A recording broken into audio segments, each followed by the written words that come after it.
ત્રીજો અધ્યાય આપણો સંપન્ન થયો. ચોથા અધ્યાયમાં આપણે સર્વપ્રથમ શ્રીમદ ભાગવતમાંથી એનું થોડું વિહંગાવલોકન કરી લે. ચોથો અધ્યાય, ઉદ્ધવજીએ ભગવદ્ જ્ઞાન માટે મૈત્રેયને મળવાનું વિદુરજીને કહ્યું અને વિદુરજી મૈત્રેયજીનો મેળાપ, એ આ અધ્યાયનો વર્ણ્ય વિષય છે. એમાં ઉદ્ધવ વાચ, શ્રી ઉદ્ધવજી કહે છે, ત્યાર પછી એ યાદવો બ્રાહ્મણોની આજ્ઞા લઈને ભોજન કરવા બેઠા.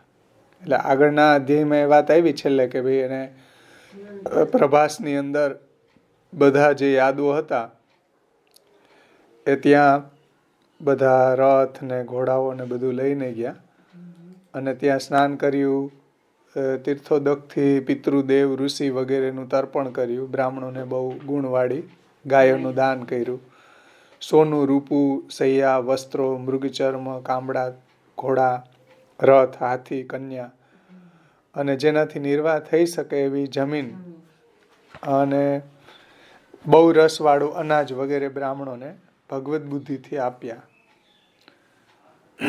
અને ગાયો તથા બ્રાહ્મણોને માટે જેમના પ્રાણ છે એવા શૂર પુરુષોએ પૃથ્વી ઉપર મસ્તક નમાવી અને બ્રાહ્મણોને પ્રણામ કર્યા. અહીંયા અધ્યાય સંપન્ન થયો હતો. એટલે એનું કન્ટિન્યુટીમાં આગળ વાત ઉદ્ધવજી કહી રહ્યા છે. ઉદ્ધવજી કહ્યું કે ત્યાર પછી એ યાદવો બ્રાહ્મણોની આજ્ઞા લઈને ભોજન કરવા બેઠા. એમણે ખાઈ પી મદિરાપાન કર્યું. એટલે ખાઈ પી લીધા પછી મદિરાપાન કર્યું. તેથી એમનું જ્ઞાન નષ્ટ થયું. તેથી તેઓ દુર્વચનો વડે એકબીજાના હૃદયને ભેદવા લાગ્યા. એટલે એવા કટુ વચનોથી એકબીજાના મર્મસ્થાનો ઉપર એને ઈજા થવા લાગી એમ. એટલે એકબીજાના હૃદયને ભેદવા લાગ્યા. એમાં બહુ વિસ્તારથી એ આપણે સુબોધ નિધિમાં જોશું. શ્રી મહાપ્રભુજીએ ત્યાં બહુ વિસ્તારથી આ વાતને સમજાવી છે. આગળ બીજા શ્લોકમાં, જેમના ચિત્ત સ્નેહ વડે સમાન હતા એવા ચિત્તને મધ્યે એટલે વારુણીએ એમના ચિત્તને વિષમ કરી નાખ્યા. તેથી સૂર્યાસ્ત સમયે જેમ અરણી પરસ્પર ઘર્ષણથી પીડાય એમ યાદવો પણ પરસ્પર દુષ્ટ વચનોથી નાશની તૈયારીમાં આવી પહોંચ્યા. પોતાની માયાની આ ગતિને ભગવાને જાણી અને સરસ્વતી નદીમાં આચમન કરી અને વૃક્ષના મૂળમાં આવી અને બિરાજ્યા. ભગવાન પીપળાના વૃક્ષ હતું ત્યાં બિરાજ્યા. શરણાગતના દુઃખને ટાળનારા તેમજ પોતાના કુળનો સંહાર કરવાની ઈચ્છાવાળા ભગવાને મને એટલે ઉદ્ધવજીને આજ્ઞા કરી કે તું બદ્રિકાશ્રમમાં જા. એટલે ભગવાને ઉદ્ધવજીને કીધું કે ભાઈ તમે બદ્રિકાશ્રમ જાઓ, કારણ કે આ પાછળથી આ બધું જે સંહાર થવાનો છે એ તમે જોઈ નહીં શકો એમ. તો પણ હે અરિંદમ, એટલે ઉદ્ધવજી વિદુરજીને કહે છે, હે અરિંદમ એટલે શત્રુઓનું દમન કરનાર, હું ભગવાનના અભિપ્રાયને જાણતો હતો છતાં મારાથી એમના ચરણનો વિયોગ થઈ શકે એમ ન હતું. તેથી હું એમની પાછળ ગયો. એટલે ભગવાનના ચરણનો વિયોગ સહન ન થઈ શકે એવો હતો. એટલા માટે ઉદ્ધવજી ભગવાનની પાછળ ત્યાં પ્રભાસ ગયા. ત્યાં ભગવાનની શોધ કરતા એકલા આસન ગ્રહણ કરીને બિરાજેલા લક્ષ્મીના સ્થાનરૂપ સરસ્વતીમાં સ્થાન કરીને રહેલા સ્વરૂપમાં સ્થિતિ કરી રહેલા શ્યામ અને ઉજ્જવલ રજોગુણ રહિત પ્રશાંત અને કંઈક લાલ નેત્રવાળા ચાર ભુજાથી પ્રસિદ્ધ પિતાંબરથી પ્રથિત થયેલી ડાબી સાથળ ઉપર જેમણે જમણું ચરણ ટેકવેલું છે એવા નાના પીપળાના મૂળનો જેમણે આશ્રય લીધો છે એટલે ટેકો લીધો છે, નાના પીપળાના મૂળનો જેમણે આશ્રય લીધો છે એવા જેમનું જ્ઞાન સંકુચિત નથી એવા કર્મના કૂળને નહીં ગ્રહણ કરનારા 16 કળાવાળા ભગવાનના મેં દર્શન કર્યા. એ સમયે વ્યાસજીના પરમ મિત્ર અને સિદ્ધ અવસ્થાને પામેલા ભગવાનના મહાભક્ત મૈત્રેયજી લોકમાં ફરતા ફરતા ભગવદ ઈચ્છાથી ત્યાં આવી પહોંચ્યા. એટલે ત્યાં સરસ્વતીના કિનારે ભગવાન જે બિરાજતા હતા ત્યાં ઉદ્ધવજી પણ પહોંચ્યા અને ભગવદ ઈચ્છાથી ત્યાં મૈત્રેયજી પણ પહોંચ્યા. એમાં 16 કળાવાળા, એમાં નીચે એને સમજાવ્યું છે કે 16 વિશેષણો ભગવાનના અહીં કહેલા છે. તે 16 કળાવાળા ભગવાનને ઉદ્ધવજીએ જોયા. 16 વિશેષણો અણુભાષ્યના 3જા અધ્યાયના ગુણોપસંહાર પાદના 16 અધિકરણમાં વર્ણવ્યા છે. આ ભગવાનના જે 16 કળાઓ છે એનો શ્રી પુરુષોત્તમજીએ પણ એનો પ્રકાશમાં નિર્દેશ કર્યો છે. વિશેષ જિજ્ઞાસુએ ત્યાં અણુભાષ્યમાં જોઈ લેવું.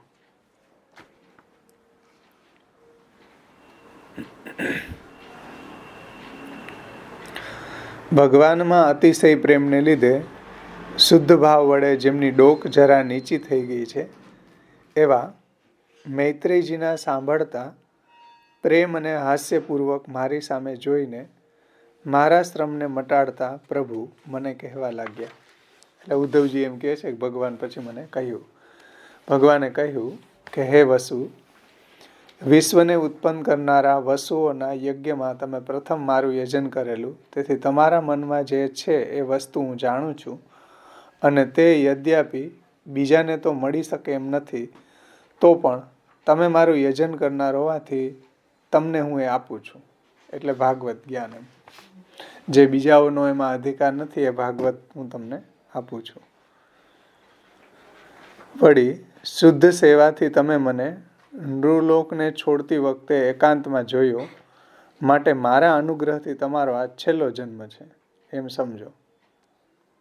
એટલે ભગવાનનો અનુગ્રહ હોય તો જ આ ભવાંત સંભવા દૈવાત તે સામર્થ્ય નિરૂપિત, જે મહાપ્રભુજી નિબંધમાં કહે છે, સાત્વિકા ભગવત ભક્તા એ મુક્તાવધિકારીણ ભવાંત સંભવા દૈવાત તે સામર્થ્ય નિરૂપિતા. ભગવાને અહીં કહે છે કે તમારો આ છેલ્લો જન્મ છે. પહેલા આદિ સર્ગમાં મારા નાભી કમળમાં બેઠેલા બ્રહ્માજીને મેં મારા મહિમાને પ્રકાશિત કરનાર જ્ઞાન કહેલું, એટલે ભાગવત. એ જ્ઞાન ભગવત સંબંધી હોવાથી વિદ્વાન લોકો એમને શ્રી ભાગવત કહે છે. તે જ્ઞાન હું તમને આપું છું. એટલે પહેલા સૌથી મેં બ્રહ્માજીને આ જ્ઞાન આપેલું, ભાગવત કહેલું, એ હું તમને કહું છું. પરમ પુરુષના પ્રતિક્ષણ અનુગ્રહને પ્રાપ્ત કરેલો હું જ્યારે આમ આદરથી ભગવાનના સત્કારને પામ્યો ત્યારે ભગવાનમાં મારો અને મારામાં ભગવાનનો સ્નેહ થયો. હવે અહીં ભાગવત મને ભગવાને કહ્યું એ વાત અહીંથી ને સ્ટોપ થઈ ગયું. શું કીધું? એ આખું જે કીધું ભગવાને એ એકાદશ સ્કંદમાં આપ્યું છે. ઉદ્ધવજીને જે કંઈ ભાગવત કીધું ભગવાને એ એકાદશ સ્કંદમાં ઉદ્ધવજીએ ઘણા બધા પ્રશ્નો પૂછ્યા છે અને ભગવાને બહુ સુંદર રીતે એનો વિસ્તારથી ત્યાં સમજાવ્યું છે. પછી આગળ કહે છે કે પરમ પુરુષના પ્રતિક્ષણ અનુગ્રહને પ્રાપ્ત થયેલો હું જ્યારે આમ આદરથી ભગવાનના સત્કારને પામ્યો ત્યારે ભગવાનમાં મારો અને મારામાં ભગવાનનો સ્નેહ થયો. એટલે એકબીજામાં નિરોધ થયો. મારા ઉપર તો એ પરમ પુરુષની કૃપા વરસ્યા જ કરતી હતી. અત્યારે એમણે આ પ્રમાણે મને કહ્યું ત્યારે સ્નેહવશાત મારા રૂવાટા ઊભા થઈ ગયા. શબ્દો અને વાક્યો કહેવાની વાત તો દૂર રહી, અક્ષરો એટલે ન ખરે તે અક્ષર એ પણ બોલતા બોલતા ખરી પડ્યા. એટલે તૂટી ગયા, એ કંઈ બોલી ન શક્યા. એમ શબ્દોની અક્ષર પણ ન બોલી શક્યા. નેત્રોથી દળદળ આંસુઓ વહેવા લાગ્યા. એ વખતે હાથ જોડી અને એમને કહ્યું, હે ઈશ, એટલે ઉદ્ધવજી પ્રભુને કહે છે, હે ઈશ, આપના ચરણ કમલને ભજનારને આ લોકમાં 4 પુરુષાર્થો શું દુર્લભ હોઈ શકે? ન જોઈ શકે. તો પણ હે ભૂમન, હું તો આપના ચરણ કમળની સેવામાં ઉત્સુક હોવાથી મારે કશું પણ માગવું નથી. આપ નિસ્પૃહ છો, આપ નિસ્પૃહ છો, છતાં આપના કર્મો જેવા કે શત્રુના ભયથી મથુરા છોડી અને સમુદ્ર દુર્ગવાળી દ્વારકામાં પધારવું, આત્મારામ હોવા છતાંય હજારો પ્રમદાઓનો આશ્રય કરવો વગેરે જોવામાં આવે છે. એટલે પટરાણીઓનો પ્રમદાઓ. ત્યારે એમાં ડાહ્યા પુરુષોની બુદ્ધિ પણ ચક્કરમાં પડી જાય છે. આપ આત્મારામ છે, મતલબ કે પોતાનામાં જ જે રમણ કરવા વાળા છે, છતાંય પાછા 16,008 પટરાણીઓમાં રમણ કરે છે, એ પ્રમદાઓનો આશ્રય કરે છે. તો આ વાત તો મોટા મોટા જ્ઞાનીઓને ચક્કરમાં પાડી દે એવી છે. વળી આપને જ્યારે જરાસંધના વધ માટે રાજાઓનો સંદેશો મળ્યો અને યજ્ઞ કરવા માટે યુધિષ્ઠિરનો સંદેશો મળ્યો, ત્યારે જો કે આપ અખંડિત અને નિત્ય આત્મબોધવાળા છો, છતાં મને બોલાવ્યો અને આપ સારી રીતે જાણતા હોવા છતાંય ભોળા માણસની માફક મને, હે પ્રભુ, આપ સાવધાનતાથી પૂછવા લાગ્યા. હે દેવ, એમ કરી એ વિષયમાં આપ અમારા મનને મોહમાં નાખતા હોય એવું લાગે છે. કારણ કે ઉદ્ધવજી છે પ્રધાન હતા, તો પૂછવું જોઈએ ને એમ. એટલે જ્યારે આ જરાસંધ બહુ બળવાન હતો અને કેટલા બધા રાજાઓ, કંઈક 10,000 જેટલા રાજાઓને કેદ કર્યા હતા, 20,000. તો એ બધા રાજાઓએ ભક્તો હતા, એટલે એને ભગવાનને વિનંતી કરી કે ભાઈ તમે અહીંયા પધારીને અમને છોડાવો એમ. એવો મેસેજ એને ભગવાનને મોકલ્યો દ્વારકા. એ સમયે બરોબર યુધિષ્ઠિરનો મેસેજ આવ્યો કે રાજસુ યજ્ઞ કરવો છે, આ પધારો એમ. તો હવે પેલા ક્યાં જવું, એનો નિર્ણય કેવી રીતના લેવો, કે વા જરાસંધને હણવા જાવો કે યુધિષ્ઠિરના યજ્ઞમાં પધારવું એમ. એટલે ભગવાને ઉદ્ધવજીને બોલાવ્યા કે આનો શું નિષ્કર્ષ લેવો એમ.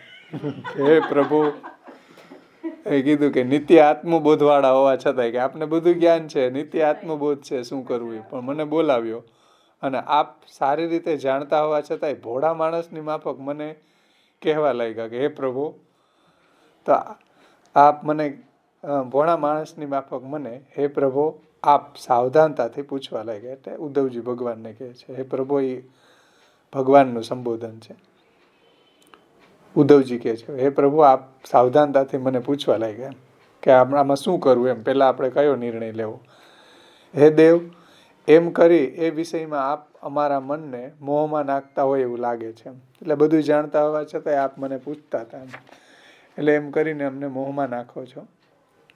હે સ્વામી, સ્વાત્માના રહસ્યને પ્રકાશ કરતું જ્ઞાન જે આપે બ્રહ્માજીને કહ્યું હતું, એટલે આત્માના રહસ્યને, સ્વાત્મા એટલે પોતાના આત્મા, સ્વાત્મા એટલે ભગવાનનું, એવા સ્વાત્માના રહસ્યને પ્રકાશ કરતું જ્ઞાન જે આપે બ્રહ્માને કહ્યું હતું, તે જ્ઞાન અમારે ગ્રહણ કરવા યોગ્ય હોય તો કહો, જેથી અમે દુઃખને તરી શકીએ.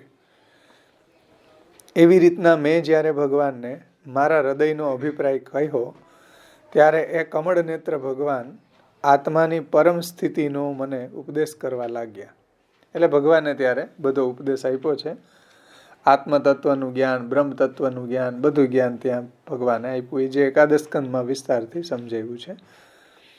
મેં જેમણા તીર્થરૂપ ચરણ કમળની આરાધના કરી છે, એવા ભગવાનથી આત્મતત્વના વિશેષ બોધરૂપ માર્ગને હું શીખ્યો. અને પછી મેં એમના ચરણ કમળમાં દંડવત પ્રણામ કર્યા અને એ દેવની પરિક્રમા કરી અને એના વિરહથી વ્યાકુળ હું અહીં આવ્યો છું. અહીં એટલે સરસ્વતીના કિનારે જ્યાં વિદુરજીનો મેળાપ થયો છે, એ ત્યાં બદ્રિકાશ્રમ જઈ રહ્યા છે ઉદ્ધવજી એમ. એમના દર્શનથી આનંદ થયેલો, પણ અત્યારે વિરહમાં ઝૂરતો હવે હું ભગવાનને પ્રિય એવા બદ્રિકાશ્રમમાં જઈશ. ત્યાં નર અને નારાયણ નામના દેવ ઋષિ રૂપે લોકની આબાદીને માટે, એટલે કલ્યાણને માટે કોમળ, તીવ્ર અને દીર્ઘ તપ કરે છે. એટલે ઉગ્ર નહીં, પણ એકદમ કોમલ તપ કરે છે કલ્યાણ માટે લોકના. શ્રી સુખદેવજીએ કહ્યું કે એવી રીતના ઉદ્ધવજીના મુખથી જ સહન ન થઈ શકે એવો સુહૃદોનો વધ સાંભળી અને વિદુરજીને શોક તો થયો, પણ એ વિદ્વાન હોવાથી જ્ઞાન વડે એમણે શોકને શાંત કર્યો. એટલે વિદુરજીને ખબર નહોતી આ બધું. જ્યારે એને સાંભળ્યું કે યાદવોનો, પોતાના બધા સુહૃદોનો આ રીતે નાશ થયો, એટલે વિદુરજી બહુ શોકવાળા થયા, પણ જ્ઞાનથી એને શોકને દૂર કર્યો. શ્રી કૃષ્ણના સેવકો પૈકી ઉદ્ધવજી મુખ્ય મહાભગવત ભક્ત છે. તે જ્યારે જવા લાગ્યા ત્યારે હે કૌરવે શ્રેષ્ઠ, એ વિદુરજીને ભગવત ભક્તમાં વિશ્વાસ હોવાથી એ એમને આ પ્રમાણે પૂછવા લાગ્યા. વિદુરજી બોલ્યા, કે જે જ્ઞાન આત્માના રહસ્યનો પ્રકાશ કરનારું છે અને યોગેશ્વર ઈશ્વરે જે તમને આપ્યું છે એ આપ અમને કહેવાને યોગ્ય છો, કારણ કે ભગવાનના સેવકો પોતાના સેવકોને માટે ફરે છે. એટલે ભગવાનના સેવકો છે, એના ભક્તો હોય, ભગવાનના ભક્તો હોય, એને માટે વિચરણ કરે છે, તો એને એ જ્ઞાન આપે એમ. ઉદ્ધવજી બોલ્યા કે તત્વજ્ઞાનને માટે તમારે મૈત્રેયનું આરાધન કરવાનું છે. આ તત્વજ્ઞાન જે છે એ તમને મૈત્રેયજી આપશે, કારણ કે જ્યારે સાક્ષાત ભગવાને મર્ત્ય લોકનો છોડ્યો ત્યારે તમને કહેવાનું જ્ઞાન એમણે મૈત્રેયને કહ્યું છે. તમને એ કહેવાની મૈત્રેયને પણ આજ્ઞા પણ કરી છે. એટલે આ જે જ્ઞાન છે આત્મતત્વનું એ તમને મૈત્રેયજી આપશે, કારણ કે ભગવાને મૈત્રેયજીને આજ્ઞા કરી છે કે તમે આ વિદુરજીને કહેજો એમ. શ્રી સુખદેવજીએ કહ્યું કે એ પ્રમાણે એમ વિદુરજી સાથે ભગવદ્ ગુણની કૃપાથી જે મોટા તાપ થયેલો તે ઉદ્ધવજીએ શાંત કર્યો. એટલે આવા ભગવદ્ ભક્ત સાથે ભગવદ્ વાર્તા થઈ, ભગવાનના ચરિત્રોનું ચિંતન થયું, એટલે ઓલો જે વિરહ હતો એ થોડો દૂર થયો અને એને સાંત્વના મળી એમ. કારણ કે ગુણાસ્તુ સંગ્રાહિત્યા જીવનાર્થમ ભવંતી હિ ન્યાયથી ભગવાનના ગુણો છે એને એવી સાંત્વના પ્રદાન કરે છે. તો ઉદ્ધવજીએ શાંત કર્યો વિરહને અને યમુનાજીના તટ ઉપર એક ક્ષણની પેઠે રાત્રિને વ્યતીત કરીને સવારે બદ્રિકાશ્રમ તરફ ગયા. એટલે એક ક્ષણ રાત્રિએ મળ્યા તો એને આખી રાત્રિમાં સત્સંગ કર્યો ઉદ્ધવજીએ વિદુરજીની સાથે. પછી સવાર થયું તો આખી રાત તો એક ક્ષણ એવી ડેરાઈ ગઈ. એક ક્ષણમાં તો રાત્રિ પૂરી થઈ ગઈ. એક ક્ષણની પેઠે રાત્રિને વ્યતીત કરીને સવારે બદ્રિકાશ્રમ તરફ ગયા. રાજાએ પૂછ્યું, પછી અહીંયા પરીક્ષિતજી પ્રશ્ન કરે છે કે વૃષ્ણિ તથા ભોજ વગેરે બધા મૃત્યુ પામ્યા, 3 લોકના અધીશ પણ પોતાના સ્વરૂપને છુપાવી ગયા, તો પછી અધિરથ પણ પોતાના સ્વરૂપને છુપાવી ગયા. અધિરથ પણ પોતાના સ્વરૂપને છુપાવી ગયા, તો પછી અધિરથ યુથપતિઓમાં મુખ્ય ઉદ્ધવજી કેમ બાકી રહ્યા? અધિરથ એટલે બધા સામ ને મોટા મહારથીઓ, મહારાજો. એ મહારાજોમાં મુખ્ય એ અધિરથ કહેવાય, અને એ અધિરથોમાં મુખ્ય ઉદ્ધવજી હતા.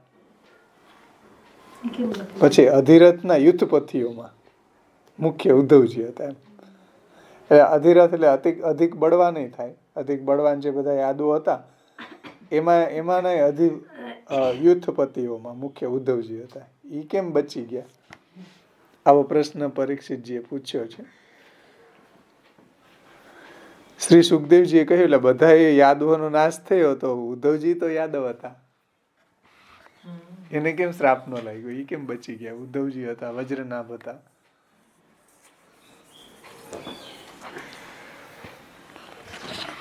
શ્રી સુખદેવજીએ કહ્યું કે બ્રાહ્મણના શાપના બહાનેથી પોતાના કુળનો સંહાર કરતા અને પોતાના દેહને છોડતા જેની ઈચ્છા ક્યારેય વ્યર્થ નથી થતી, એવા ભગવાને વિચાર કર્યો કે જ્યારે હું આ લોકમાંથી ચાલ્યો જઈશ ત્યારે હાલમાં આત્મજ્ઞાનીઓમાં શ્રેષ્ઠ એવા એકલા ઉદ્ધવજી જ છે, જે મારું જ્ઞાન ધારણ કરી શકે એવા છે, અને એ મારાથી અણુ માત્ર પણ ન્યૂન નથી.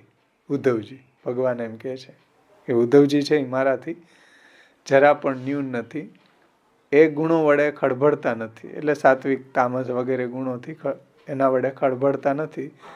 તેથી મારું જ્ઞાન લોકને આપવા માટે મારા પછી એ જ આ લોકમાં રહે.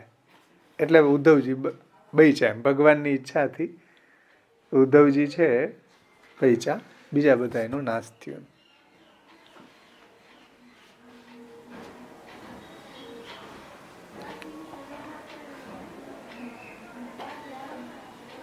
આ વાત આપણે ત્યાં પણ છે. મહાપ્રભુજી ઠાકોરજીને કીધું કે મારી પહેલા દામોદરદાસ સરસાનીજીની દેહ ન છૂટે, કારણ કે દામોદરદાસ સરસાનીજીમાં બધું જ્ઞાન મહાપ્રભુજીએ સ્થાપિત કર્યું હતું એમ. પછી ગુસાઈજીમાં દામોદરદાસ સરસાનીજી પાસેથી ગુસાઈજીએ બધું પ્રાપ્ત કર્યું એમ. અહીંયા પણ ભગવાને ઈચ્છા એવી હતી કે ઉદ્ધવજી રહે એમ. તો ભગવાનની ઈચ્છા જ આમાં શ્રાપ મુખ્ય નથી. એટલે બ્રાહ્મણોનો એ અહંકાર જે છે એ પણ અહીંયા દૂર થાય છે, કારણ કે શ્રાપ બધાને નથી લાગ્યો, ઉદ્ધવજીને નથી લાગ્યો, વજ્રનામને નથી લાગ્યો, એમ બીજા બધા ખતમ થઈ ગયા. એટલે ભગવાન ચાહે તો શ્રાપ પણ દૂર કરી શકે એમ. એટલે ઉદ્ધવજીને ને વજ્રનાભજીને નથી લાગ્યું, અહીં ઉદ્ધવજીનું વર્ણન આવે છે. એવું 3 લોકના ગુરુ અને વેદના કરતા ભગવાને ઉદ્ધવજીને કહ્યું હતું. તેથી ઉદ્ધવજી બદ્રિકાશ્રમમાં જઈ અને સમાધિ વડે ભગવાનનું યજન કરવા લાગ્યા. એટલે બદ્રિકાશ્રમમાં જ્યાં હિમાલયમાં જઈ અને ભગવાનનું ચિંતન, ભગવાનનું સ્મરણ કરવા લાગ્યા. ધીરના ધૈર્યની વૃદ્ધિ કરે એવા એમના દેહ ત્યાગનો પ્રકાર જે ધીરજ રહિતને તેમજ પશુ અર્થાત ભાવિ હિત કે અહિત સંબંધી વિવેકના અનુસંધાન વિનાના અને પોચા કાળજાવાળા મનુષ્યો માટે દુષ્કર છે તેવા કેવળ ક્રીડાને માટે દેહ ધારણ કરનારા કૃષ્ણ પરમાત્માના વખાણવા લાયક કર્મોને ઉદ્ધવજી પાસેથી સાંભળ્યા. એટલે વિદુરજીએ આ રીતે ભગવાનના ગુણોનું શ્રવણ ઉદ્ધવજી પાસેથી કર્યું એમ. કારણ કે ઉદ્ધવજી છે એ મહાન ભગવત ભક્ત હતા. આગળ જે અધ્યાયમાં આપણે જોયું, આના પહેલાનો, એની આગળનો, બીજો, ત્રીજો, એમાં બધી લીલાઓનું વર્ણન એણે કર્યું. હવે એ લીલાઓ જે છે ભગવાનની, વ્રજની, દ્વારકાની, એ બધી વિદુરજી જાણતા જ હતા. છતાં એને ભગવાનના મુખેથી જ્યારે ભાગવતનું શ્રવણ કરવામાં આવે, ભગવાનની લીલાઓનું શ્રવણ કરવામાં આવે, ત્યારે એક વિશેષ આનંદની પ્રાપ્તિ થાય છે, વિશેષ રસ નિષ્પત્તિ થાય છે.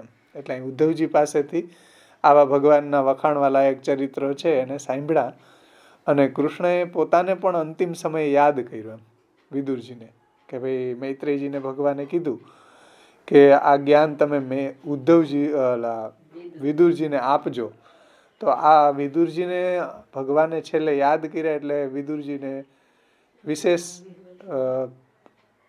તાપ થયો છે, વિશેષ એને આનંદય થયો છે. શ્રી કૃષ્ણએ પોતાને પણ અંતિમ સમયે, પોતાને એટલે વિદુરજીને અંતિમ સમયે યાદ કર્યો, એ ધ્યાનમાં લીધું. અને ઉદ્ધવજીના ગયા પછી પ્રેમમાં વિહવલ બની અને વિદુરજી રોવા લાગ્યા અને મૂર્છિત થઈ ગયા. કે ભાઈ છેલ્લે પણ પ્રભુએ મને યાદ કર્યો અને આ રીતે મને ભાગવતનું શ્રવણ કરવા માટે મૈત્રેયજી પાસે જવાનું કીધું. તો અને આવા લીલા ચરિત્રોનું શ્રવણ કરી અને પોતે રડવા લાગ્યા, મૂર્છિત થઈ ગયા. છેલ્લે લાસ્ટ શ્લોકમાં કહે છે કે હે ભરત શ્રેષ્ઠ, પછી કેટલાક દિવસે વિદુરજી સિદ્ધ થઈ કાલિંદીથી ગંગાજી ઉપર આવ્યા, જ્યાં મિત્રાના પુત્ર મૈત્રેયજી એમને મળ્યા. એટલે જે ઉદ્ધવજીએ કહ્યું હતું કે આ ભાગવત જ્ઞાન છે એ તમને મૈત્રેયજી આપશે, એટલે વિદુરજી છે મૈત્રેયજી પાસે જાય છે. એ આગળ આના અધ્યાયમાં આવશે. પછી ઇતિ શ્રીમદ ભાગવત તૃતીય સ્કંદમાં પહેલા અધિકાર પ્રકરણનો ઉદ્ધવજીએ ભગવત જ્ઞાનને માટે મૈત્રેયને મળવાનું વિદુરજીને કહ્યું એ વિદુર મૈત્રેય મેળાપ નામનો 4થો અધ્યાય સંપૂર્ણ થયો. અને આ અધિકાર પ્રકરણ પણ અહીંયા સંપૂર્ણ થયું.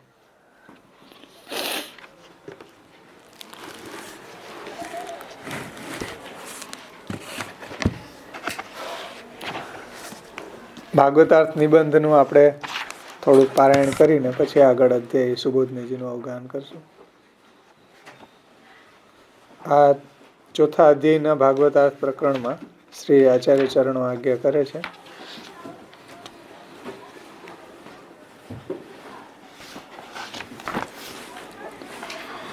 તેરમા પેજ ઉપર જુઓ, સુબોધનીજીમાં આગળ ભાગવતાર્થ નિબંધ આપ્યો છે.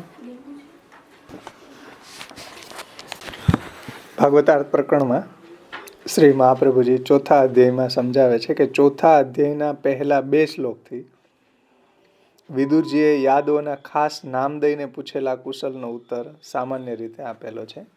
એટલે આગળ જે પ્રશ્ન પૂછ્યો હતો ને યાદવોના કુશલ વિશે, એનો ઉત્તર પહેલા 2 શ્લોકથી આપ્યો છે અહીંયા.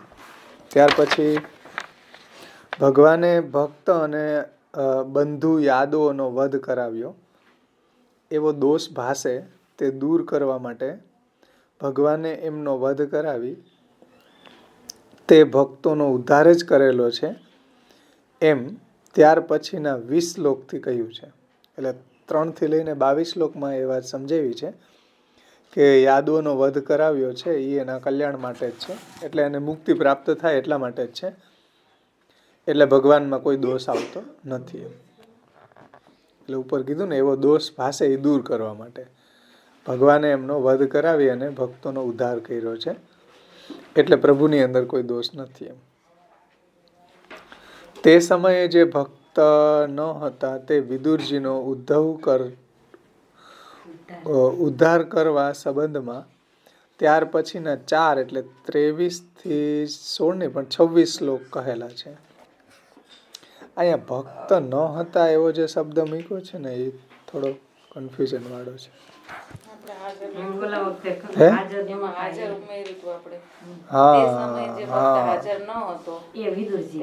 હા બરાબર, ફાઈન. મેં કીધું આ ન કાંઈ આવી ગયું. મારા ઓલા ભાગવતાર પ્રકરણમાં છે. આ ભાગવતાર તો આમાં સુબોધનીમાં છે ને. હા, હાજર. બરાબર, આમાં ભક્ત ન હતા એવું લાગે. તે સમયે જે ભક્ત હાજર ન હતા એવા વિદુરજી, એ વિદુરજીનો ઉદ્ધાર કરવા સંબંધમાં ત્યાર પછીના 4 શ્લોક એટલે 23 થી 26 શ્લોક કહેલા છે.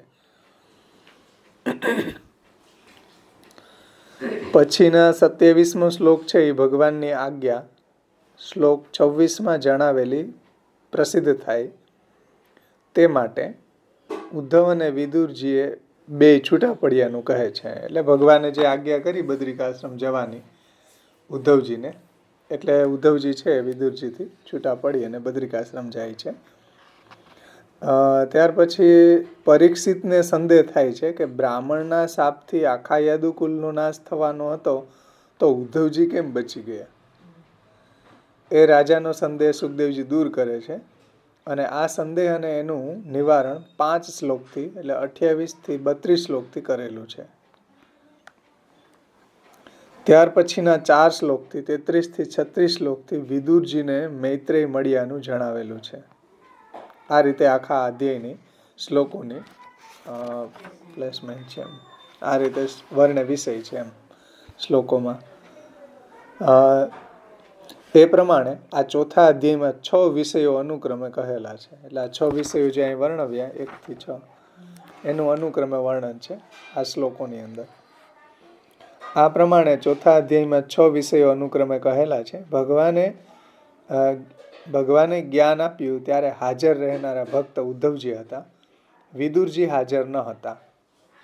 ભગવાને જો ઉદ્ધવજીને આ બંનેનો તથા બીજાઓનો મોક્ષ થાય એવું 11મા સ્કંદમાં કહેલું જ્ઞાન આપ્યું ન હોત તો 11મા સ્કંદમાં કહેલું જ્ઞાન એટલે ભાગવતનું જ્ઞાન જે ભગવાને ઉદ્ધવજીને આપ્યું. એટલે ભગવાને ઉદ્ધવજીને આ બંનેનો તથા બીજાઓનો મોક્ષ થાય છે એવું 11 સ્કંદમાં કહેલું જ્ઞાન આપ્યું ન હોત તો ભગવાને યાદવોનો સંહાર કરાવેલો હોવાથી તે ક્રૂર ગણાવાથી ભજન કરવા યોગ્ય ગણાત નહીં. એટલે કહે છે કે ભગવાને યાદવોનો સંહાર કરી અને એને મુક્તિ આપી છે અને આ ભાગવતનું જ્ઞાન આપ્યું એનાથી ભગવાનની લીલાની સમજ આવી. એમ સમજાય છે કે ભગવાન છે એની અંદર કોઈ અસંભાવના, વિપરીત ભાવના, વૈષમ્ય, નૈર્ગુણ્ય દોષ ભગવાનમાં ન આવે. તો આવું જ્ઞાન જ્યારે શ્રવણ કર્યું ત્યારે એના બધા દોષે નિવૃત્ત થયા. એટલે ભગવાનમાં કોઈ એવા વૈષમ્ય, નૈર્ગુણ્ય દોષ નથી એમ.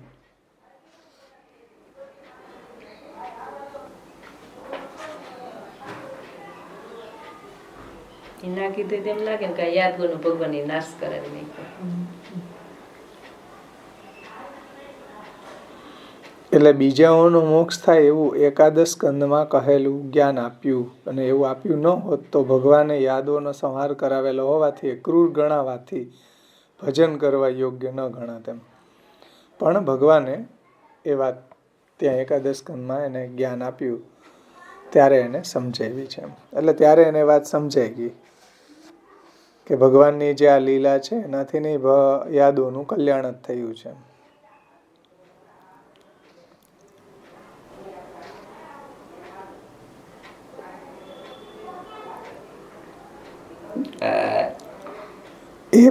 એ પ્રમાણે શ્રવણ કરનાર વિદુરનો અધિકાર જણાવ્યો. એટલે આ રીતે અહીંયા સુધીમાં જે શ્રવણ કરવાવાળા વિદુરજી છે એનો અધિકાર બતાવ્યો છે. હવે મૈત્રેયને આ લીલાઓ વિદુરજીને કહેવાનો અધિકાર કેવી રીતના પ્રાપ્ત થયો આ કારિકામાં દર્શાવેલું છે. એટલા 31મી કારિકામાં ભાગવતાર્થ નિબંધમાં કહ્યું છે કે મૈત્રેયજીને કઈ રીતે અધિકાર પ્રાપ્ત થયો. કારણ કે અધિકારી પ્રકરણ ચાલી રહ્યું છે ને, તો બધાના અધિકારની વિવેચના અહીંયા કરી છે. હવે મૈત્રેયને આ લીલાઓ વિદુરજીને કહેવાનો અધિકાર કેવી રીતના પ્રાપ્ત થયો તે આ કારિકામાં દર્શાવેલું છે. ભગવાને ઉદ્ધવને જે ઉપદેશ કરેલો તે મૈત્રેય પણ શ્રવણ કરેલો, કારણ કે તે શ્રવણ કરનાર ઉદ્ધવજીની સાથે તે પણ ભગવાનની પાસે હતા. શ્લોક 9 થી 10 એ વાત કહી છે કે ભાઈ જ્યારે ભગવાન છે ઉદ્ધવજીને આ આત્મ ઉપદેશ કરતા હતા, ભાગવતનો ઉપદેશ કરતા હતા, ત્યારે દૈવ ઈચ્છાથી ભગવદ ઈચ્છાથી ત્યાં મૈત્રેયજી પણ આવે છે. અને ભગવાને આ ઉપદેશ વિદુરજીને કહેવાની મૈત્રેયજીને આજ્ઞા કરેલી. શ્લોક 26 મૈત્રેયજી વિદુરજીને આ ઉપદેશ જણાવે અને તેથી ભક્ત વિદુરના જાણવામાં આવે એ પોતાનું કાર્ય સિદ્ધ થાય. એટલા માટે જ ભગવાને મૈત્રેયને તે સમયે પોતાની પાસે રાખી અને તેનો સંગ કરેલો. સંગ એટલે એને સંગમાં રાખેલા, સંગમાં રાખ્યા. મૈત્રેયને ત્યાં સંગમાં રાખ્યા. ભગવાને એના દ્વારા વિદુરજીને આ મેસેજ આપવો છે કે વિદુરજીને આ જ્ઞાન આપવું છે. એટલા માટે તો પછી શંકા થાય કે મૈત્રેય વિદુરને આ ઉપદેશ જણાવે એટલા માટે ભગવાને તેને એટલે મૈત્રેયને તે કહેલ હોય તો ભગવાને તેને મુખ્ય શ્રવણ કરનાર ઠરાવી અને જુદા પ્રકારે ઉપદેશ કરવો જોઈએ. ઉદ્ધવને મુખ્ય શ્રવણ કરાવનાર ગણી અને તેને મૈત્રેયને ગૌણ ગણી ઉપદેશ કેમ કર્યો? આવો પ્રશ્ન થાય. સમજાણો ને પ્રશ્ન? કે ભાઈ ત્યાં તો ઉદ્ધવજી જ મુખ્ય હતા, કારણ કે ઉદ્ધવજીએ વિનંતી કરી હતી પ્રભુને કે ભાઈ મને તમે આ આત્મતત્વ ઉપદેશ આપો. જે ભગવાને બ્રહ્માજીને તમે બ્રહ્માજીને કહ્યું એ ભગવાને કીધું કે મેં બ્રહ્માજીને આ આત્મતત્વનો ઉપદેશ પહેલા બ્રહ્માજીને આપેલો સૃષ્ટિ સમયે, એ હું તમને આપું છું, કારણ કે આના કોઈ બધા અધિકારી નથી હોતા એમ. એટલે મુખ્ય તો ઉદ્ધવજી હતા. તો ઉદ્ધવજીને મુખ્ય શ્રવણ કરનાર ગણી અને મૈત્રેયજીને ગૌણ ગણી ઉપદેશ કેમ કર્યો? કારણ કે આ જ્ઞાન તો મૈત્રેયજી દ્વારા વિદુરજીને આપવું હતું. અથવા મૈત્રેયજીને મુખ્ય ગણીને આપવું જોઈએ, કારણ કે ઉદ્ધવજીને વિદુરજીને કેવડાવવું છે. અહીંયા તો ઉદ્ધવજીને મુખ્ય શ્રવણ કરનાર ગણીને, એટલે આ શંકા છે. એના સમાધાનમાં શ્રી મહાપ્રભુજી સમજાવે છે કે તો જાણવું કે ભગવાને ઉપદેશ કરતી વખતે મૈત્રેયને પાસે રાખ્યા. તે મૈત્રેય ઉપર કૃપા હોવાથી પાસે રાખેલા ન હતા, પરંતુ વિદુર ઉપરની કૃપાને લીધે તેને પાસે રાખેલા એમ. એટલે વિદુરજી ઉપર કૃપા કરવી છે, એને આ જ્ઞાન આપવું છે, એટલે મૈત્રેયજી ભગવદ ઈચ્છાથી ત્યાં આવ્યા એમ. આનો અર્થ એવો છે કે ભગવાનના માર્ગમાં ભક્ત જ શ્રેષ્ઠ છે, બીજા કોઈ શ્રેષ્ઠ નથી એમ. એટલે માધ્યમ તો અહીંયા કેવલ મૈત્રેયજી માધ્યમ જ છે, પણ હકીકતમાં તો વિદુરજીને આ ઉપદેશ આપો ને વિદુરજી આના અધિકારી છે એમ. કારણ કે ભક્ત જ ભાગવત સમજી શકે, બાકી કોઈ ન સમજી શકે. શ્યામ બાબા એમ કહે ને કે ભક્ત વગર ભાગવતની પંક્તિ ન લાગે. ભક્ત જ હોય ને એ જ આ રહસ્ય સમજી શકે ભાગવતને, બાકી શક્ય નથી. કારણ કે જ્ઞાનીઓ જ્ઞાન માર્ગના એંગલથી આને સમજે, કર્મ માર્ગીઓ ભાગવત વાંચે તો એને કર્મ માર્ગના એંગલથી સમજે, યોગ માર્ગીઓ ઉપાસના માર્ગીઓ બધાય વાંચે ભાગવત. ભાગવત કોણ ન વાંચે? પણ સમજે એક જ ને, ભક્તને, જે કૃષ્ણમાં અનન્ય ભક્તિ વાળા હોય એને સમજી, એ જ ભાગવતને સમજી શકાય એમ. એટલે વિદુરજી છે એ ભક્ત હતા અને મૈત્રેયજી દ્વારા આ ભાગવત જ્ઞાન જે છે ઉદ્ધવજીને કરાવવું હતું એમ. એટલે કહેવાનું તાત્પર્ય એ છે કે ભગવાને ઉપદેશ કરતી વખતે મૈત્રેયને પાસે રાખ્યા એમાં તાત્પર્ય વિદુરજી હતા, મૈત્રેયજી નહોતા. એટલે મુખ્ય અધિકારી ઓલા ઉદ્ધવજી હતા છતાં અહીંયા પાછા અધિકારી શ્રવણના વિદુરજી છે.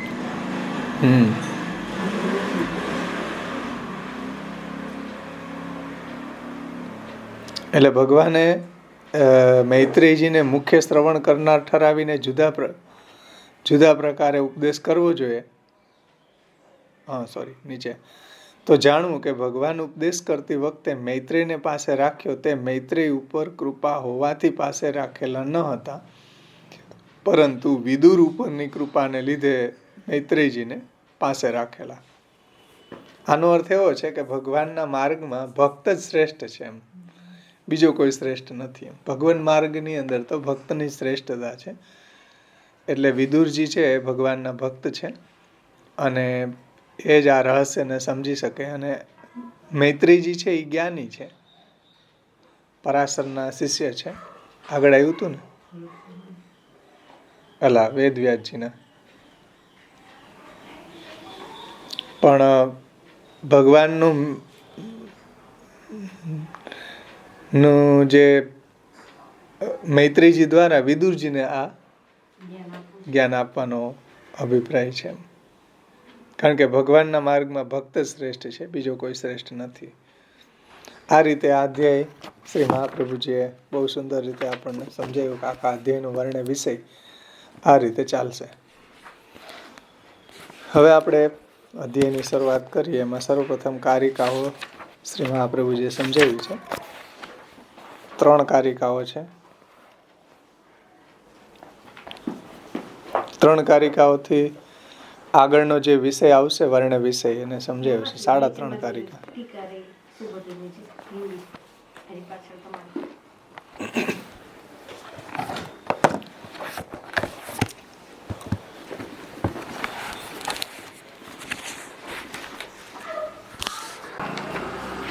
અધ્યાય 4. ઉદ્ધવજીએ ભગવદ્ જ્ઞાન માટે મૈત્રેયને મળવાનું વિદુરજીને કહ્યું. વિદુર મૈત્રેયનો મેળાપ એ આ અધ્યાયનો વર્ણ વિષય છે. એમાં સર્વપ્રથમ કારિકા, એમાં આચાર્ય ચરણો આજ્ઞા કરે છે, એનો પાઠ કરશું.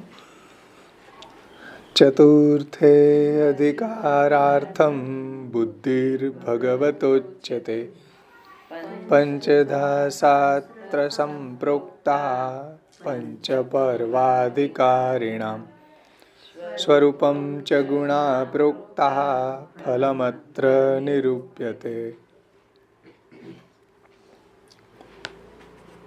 चतुर्थ अध्याय में भगवान अधिकार की सिद्धि के लिए बुद्धि कहते हैं.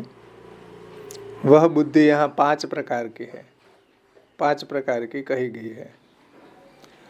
5 पर्वात्मक अविद्या से संबंध वाले अधिकारियों के स्वरूप को और गुण कहे. 5 पर्वात्मक अविद्या से संबंध वाले अधिकारियों के स्वरूप और गुण कहे. आगड़ अब इस अध्याय में फल कहा जाता है.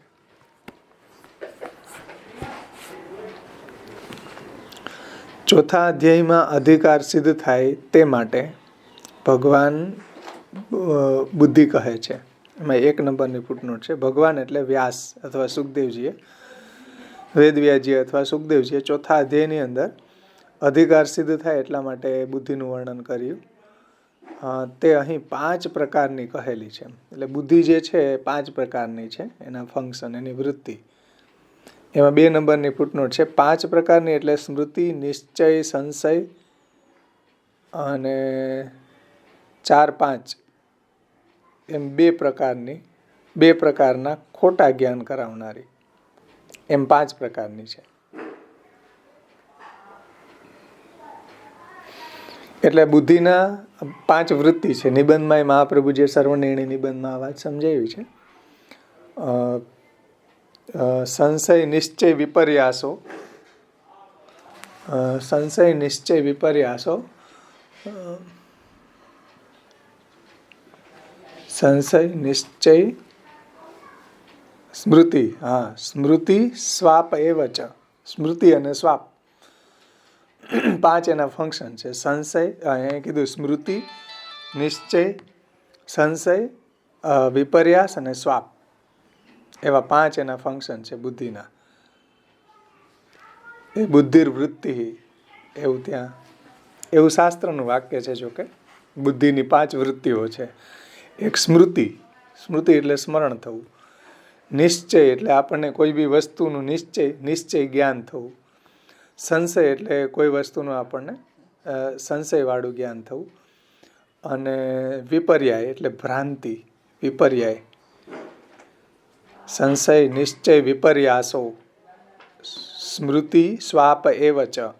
સ્મૃતિ, વિપર્યાસ એટલે ભ્રાંતિ, અને સ્વાપ એટલે સ્વપ્ન. આ 5 બુદ્ધિની વૃત્તિ શાસ્ત્રમાં વર્ણવી છે.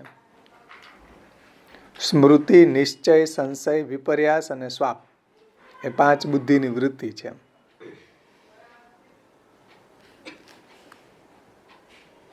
અને એ બધી વૃત્તિઓ છે એ શ્રી મહાપ્રભુજી એમ કહે છે કે ગુણોથી થાય છે. રાજસ, તામસ, સાત્વિક ગુણોથી. તામો ગુણ વધી જાય ત્યારે વિપર્યાસ થાય છે, એટલે ભ્રાંતિ થાય. તમોગુણથી જ્યારે રજોગુણ વધેલો હોય ત્યારે સંશય થાય, અને જ્યારે સત્વગુણ વધી જાય ત્યારે સ્મૃતિ થાય, નિશ્ચયાત્મક જ્ઞાન થાય, નિશ્ચયાત્મક જ્ઞાન છે સત્વગુણથી થાય. એમાં મહાપ્રભુજીએ ત્યાં નિબંધમાં સમજાવ્યું છે આ વાતને. એટલે અહીં કહી રહ્યા છે કે 5 પ્રકારની કહેલી છે બુદ્ધિ. 5 પ્રકારની કહેલી છે. કયા 5 પ્રકાર? કે સંશય, નિશ્ચય, વિપર્યાસો, સ્મૃતિ, સ્વાપ એવ ચ. તો સ્મૃતિ, નિશ્ચય, સંશય, વિપર્યાસ એટલે ભ્રાંતિ, અને સ્વાપ એટલે સ્વપ્ન. એમ બુદ્ધિ છે એ 5 પ્રકારની છે. એનું વર્ણન અહીંયા કરવાનું છે. બુદ્ધિનું તો આગળ વર્ણન આવી ગયું, પણ બુદ્ધિની જે વૃત્તિ છે 5 પ્રકારની, એનું અહીં વર્ણન કરે છે. એ બુદ્ધિ જણાવે છે તે અહીં 5 પ્રકારની કહેલી છે બુદ્ધિ. 5 વિભાગવાળી અવિદ્યાના સંબંધવાળા અધિકારીઓના. એટલે 5 વિભાગવાળી અવિદ્યા એટલે દેહાધ્યાસ, ઇન્દ્રિયાધ્યાસ, પ્રાણાધ્યાસ, અંતઃકરણાધ્યાસ અને સ્વરૂપ વિસ્મૃતિ. એ 5 પ્રકારના અવિદ્યાના સંબંધવાળા અધિકારીઓ એટલે યાદવો. એના સ્વરૂપ અને ગુણો કહ્યા આગળ. અહીં ફલ કહેવામાં આવે છે. હવે એમાં 3 નંબરની ફૂટનોટ છે કે ગયા અધ્યાયની અંદર સ્વરૂપ અને ગુણ કહ્યા, તેથી ફલ કહેવું જરૂરી હોવાથી આ અધ્યાયમાં કહેવામાં આવે છે.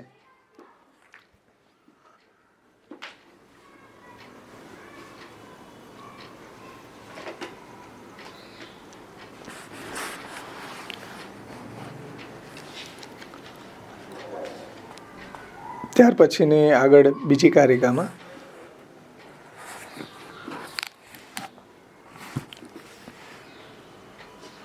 એતાદૃશે હિ પુરુષે ભગવાનાવિષેદ્યતઃ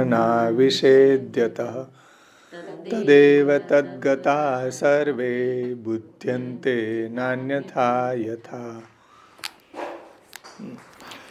जब ऐसा अधिकारी पुरुष में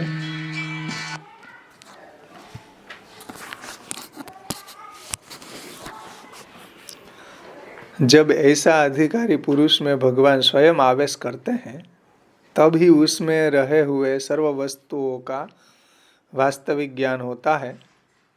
दूसरी तरह वास्तविक ज्ञान नहीं होता है. इसलिए भगवत्कृत सर्ग में यह हेतु भी कहा जाता है. એટલે ભગવત્કૃત સર્ગ અને ભગવાન માટે સર્ગ, એમાં ભગવત્કૃત સર્ગની અહીંયા વાત કરે છે. આમાં પ્રકાશકારે એના ફૂટનોટમાં એનો ખુલાસો કર્યો છે.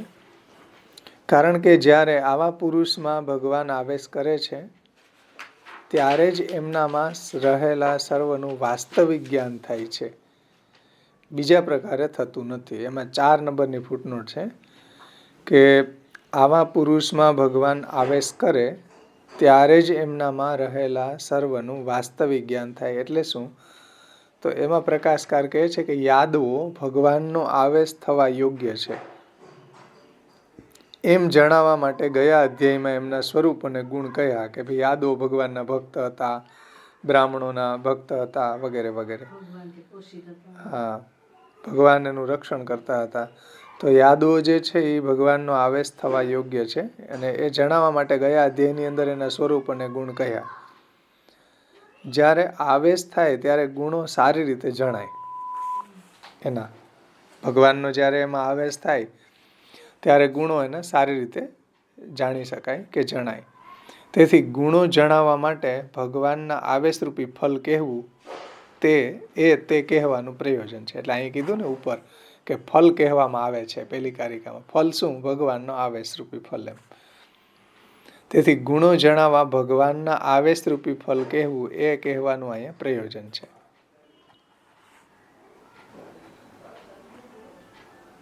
અને ભગવાનનો આવેશ થવાથી સર્વનું વાસ્તવિક જ્ઞાન એને થાય એમ બીજા પ્રકારે નથી થતું. ત્યાર પછીની આગળની કારિકા અડધી.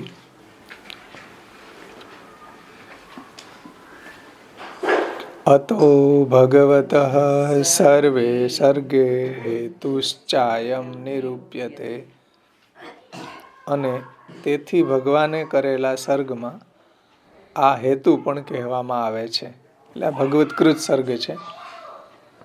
એમાં 5 નંબરની ફૂટનોટમાં પ્રકાશકાર ખુલાસો કરે છે કે યાદવોનો લીલા માટે પોતાની સાથે અવતાર કરાવવાનો હોવાથી ભગવાને કરવાની અધિકારીની બુદ્ધિની સૃષ્ટિમાં આવેશ કરવાનો આ હેતુ પણ કહ્યો. એટલે યાદવોનો લીલા માટે પોતાની સાથે અવતાર કરાવવાનો હોવાથી ભગવાને કરવાની અધિકારીની બુદ્ધિની સૃષ્ટિમાં. એટલે ઉપર કીધું ને આ અધિકાર પ્રકરણ છે. તો ભગવાને કરવાની અધિકારીની બુદ્ધિની સૃષ્ટિમાં આવેશ કરવાનો એટલે એની અંદર આ ભગવાનનો આવેશ થાય તો જ એનું જ્ઞાન થાય ને. એટલે એ સૃષ્ટિમાં આવેશ કરવાનો આ હેતુ અહીંયા કહ્યો છે કે ભગવાને કરેલા સર્ગમાં આ હેતુ પણ કહેવામાં આવે છે. કયો? તો કે યાદવોને લીલા માટે પોતાની સાથે અવતાર કરાવવાનો હોવાથી ભગવાને કરવાની અધિકારીની બુદ્ધિની સૃષ્ટિમાં.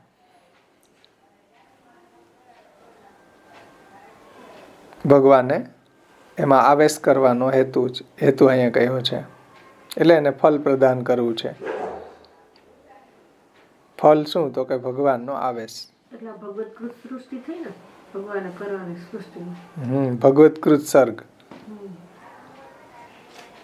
2 સર્ગ આપણે જોઈએ ને, ભગવત્કૃત અને ભગવાનને માટે.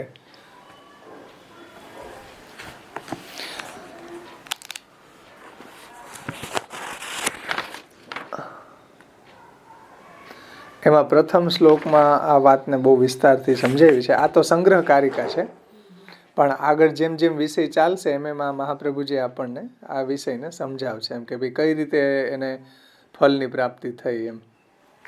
અહીંયા આ અધ્યાયમાં ફલ કીધું ને, આગળના અધ્યાયમાં સ્વરૂપ અને ગુણ કીધા, તો આ અધ્યાયની અંદર ફલ કીધું. કઈ રીતે આગળ મહાપ્રભુજી સમજાવશે એમ. અહીંયા તો એનું તાત્પર્ય સમજાવી દીધું આ અધ્યાયના વર્ણ્ય વિષયનું એમ. પણ આગળ મહાપ્રભુજી એને સમજાવશે એક એક કરીને. ઉદ્ધવ ઉવાચ. એમાં આભાસાર્થમાં સર્વપ્રથમ શ્રી મહાપ્રભુજી આજ્ઞા કરે છે કે ભગવાનની ઈચ્છાથી તે પૈકી પ્રથમ તેમને સ્મૃતિરૂપી બુદ્ધિ ઉત્પન્ન થઈ. એમ નીચેના શ્લોકથી આરંભીને 3 શ્લોકથી કહે છે. જો ઓલી 5 ફંક્શન છે ને એ 5ને કહેશે અહીંયા. એમાંનું સ્મૃતિરૂપ પહેલી સ્મૃતિ, નિશ્ચય, સંશય, વિપર્યાસો, સ્વાપ. 5 જે બુદ્ધિના ફંક્શન છે ને એમાંથી પહેલી સ્મૃતિરૂપ બુદ્ધિ અહીં કહે છે.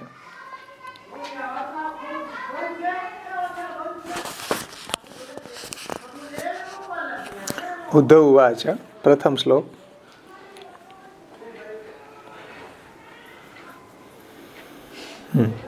અથ તે તદનુજ્ઞાતા ભુક્ત્વા પીત્વા ચ વારુણીમ તયા વિભ્રંસિત જ્ઞાના દુરુક્તૈર્મર્મ સ્પર્શસુ.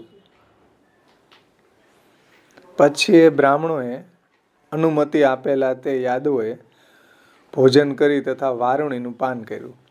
બ્રાહ્મણોએ આજ્ઞા આપી, જાઓ ખાઈ પીને મોજ કરો એમ. બ્રાહ્મણોની સેવા કરી, દાન કર્યું, તો પછી બ્રાહ્મણોએ કીધું કે જાઓ તમે ભોજન કરો. તો ભોજન કરી અને વારુણીનું પાન કરી એનાથી જ્ઞાનનો નાશ થતાં દુષ્ટ વચનોથી એકબીજાના મર્મને સ્પર્શ કર્યો. એટલે વારુણી પીધી એટલે એનું જ્ઞાન બધું નષ્ટ થઈ ગયું. એમાં અડધી કારિકા આગળ હિન્દીમાંથી લઈ લો.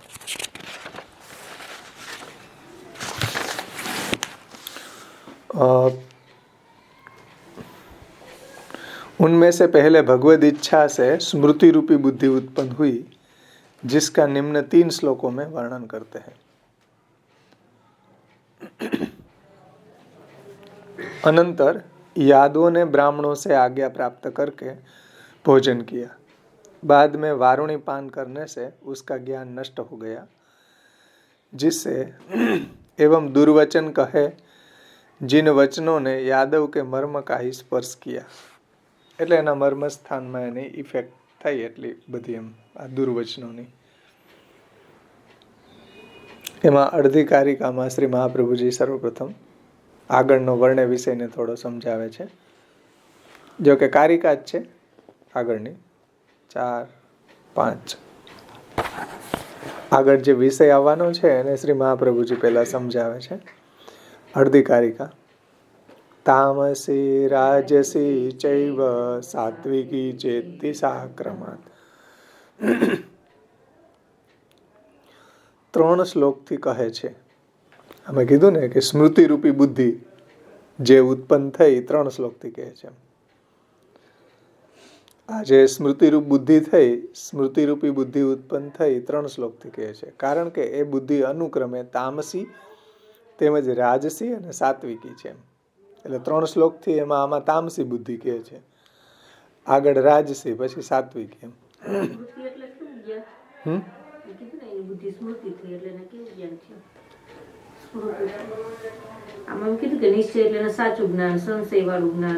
સ્મૃતિ એટલે કોઈ બી વસ્તુ છે એને તમે જોયું હોય, માનો કે શાસ્ત્ર તમે વાંચ્યું હોય તો એનું એક સ્મૃતિ રૂપી જ્ઞાન આપણા માઇન્ડમાં થાય. સ્મૃતિ એટલે સ્મરણ. જે વસ્તુ જોઈએ એનું સ્મરણ કરીએ એ સ્મૃતિ. એમ અહીં ઓલી સ્મૃતિ એટલે વેદને સ્મૃતિ નહીં. સ્મૃતિ એટલે આપણા બુદ્ધિમાં જે જ્ઞાન થાય, એક બુદ્ધિનું ફંક્શન છે, એક બુદ્ધિની વૃત્તિ છે સ્મૃતિ. સ્મૃતિ થવી. આપણે એમ કહીએ કે અત્યારે અમને સ્મૃતિ નથી આવતી. હમણાં એને ડ્રિંક કર્યું ને સ્મૃતિ વહી ગઈ, જ્ઞાન બધું નાખ્યું. એટલે એ ખોટું બધું અંદરો અંદર મારવા માંડ્યા એટલે ખોટું જ્ઞાન થયું ને. સ્મૃતિ એટલે કયા પ્રકારની સ્મૃતિ થઈ એ આગળ આવશે.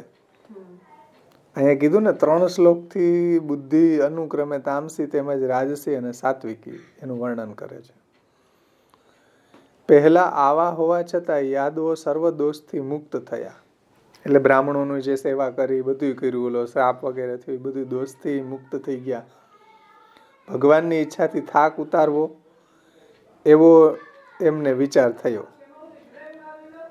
પછી પહેલાની વાસનાથી તેમને દુષ્ટ બુદ્ધિ થઈ, એમ આ શ્લોકમાં કહે છે. એટલે પહેલાની વાસનાથી જે એને સ્મૃતિ થઈ દુષ્ટ બુદ્ધિની એ. એટલે અત્યારે તો એ સાવ સારા હતા, બ્રાહ્મણોને દાન કર્યું, બધું કર્યું, ત્યાં સુધી તો કાંઈ વાંધો નહોતો. પણ જ્યારે ઓલી વારુણી પીધી એટલે એની દુષ્ટ બુદ્ધિ થઈ. એમ આ શ્લોકમાં કહે છે. આમાં શ્લોકની શરૂઆતમાં અથઃ પદથી કીધું. અથઃ તે તદનુજ્ઞાતા. તો અથઃ પદથી, અથઃ એટલે પછી, એ શબ્દ જુદો આરંભ દર્શાવે છે કે અહીંથી આ અલગ જુદો આરંભ થયો. અહીં સુધી તો બહુ એ સારા હતા. એમ અથઃ પદથી અહીંથી એનો બુદ્ધિ ભ્રષ્ટ થઈ એટલે અહીંથી અથઃ પદથી નવું એક વિશેષ શરૂઆત, જુદો આરંભ બતાવે છે. અથઃ એટલે પછી શબ્દ જુદો આરંભ દર્શાવે છે. ઉપર કહેલા બ્રાહ્મણોએ અનુમતિ આપેલા તે યાદવોએ ભોજન કરીને ત્યાં સુધીનું વાક્ય પહેલાના 3જા અધ્યાયના સંબંધવાળું છે કે ભોજન કર્યું. આગળ 3જા અધ્યાયમાં લાસ્ટમાં કીધું ને કે ભાઈ બ્રાહ્મણોને એને દાન આપ્યું, બધું થઈ ગયું, ભગવાનની પ્રીતિ માટે એને સુવર્ણ રૂપું સૈયા બધું આપ્યું. પછી બ્રાહ્મણો માટે પ્રાણ ધારણ કરનારા સુરા યાદવો ભૂમિ ઉપર માથા રાખીને એમને પ્રણામ કર્યા. એટલે પછી બ્રાહ્મણો એને આજ્ઞા આપી કે ભાઈ તમે પણ હવે ભોજન ગ્રહણ કરો. તો ભોજન એનો અનુસંધાન ટૂંકમાં આગળના અધ્યાય સાથે આ રીતે સંગતિ છે. ઉપર કહેલા બ્રાહ્મણોએ અનુમતિ આપેલા તે યાદવોએ ભોજન કરી ત્યાં સુધીનું વાક્ય પહેલાના 3 અધ્યાયના સંબંધવાળું છે. એમાં 1 નંબરની ફૂટનોટ છે. 3 અધ્યાયના સંબંધવાળું છે એટલે અથ શબ્દનો આ પછી પણ અર્થ છે.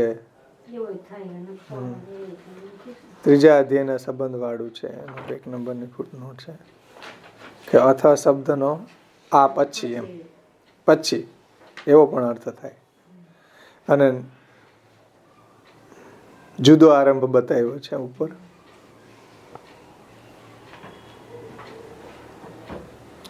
વારુણીનું પાન કરી શબ્દોથી એમના શાસ્ત્રમાં મના કરેલું આચરણ જણાવેલું છે. તેનાથી જ્ઞાનનો નાશ થતા શબ્દોથી એનું ફલ કહેલું છે. એટલે વારુણીનું પાન જે શાસ્ત્રમાં નિષિદ્ધ કર્યું છે, પણ વારુણીનું પાન કરવાથી યાદવોના જ્ઞાનનું નાશ થયો. અને યાદવોના જ્ઞાનના નાશ થવાથી એને શું ફળ મળ્યું? એનું ફળ કીધું છે કે મર્મ વચનોથી એના હૃદય ભેદાણા અને લોકો અંદરો અંદર ઝઘડવા માંડ્યા.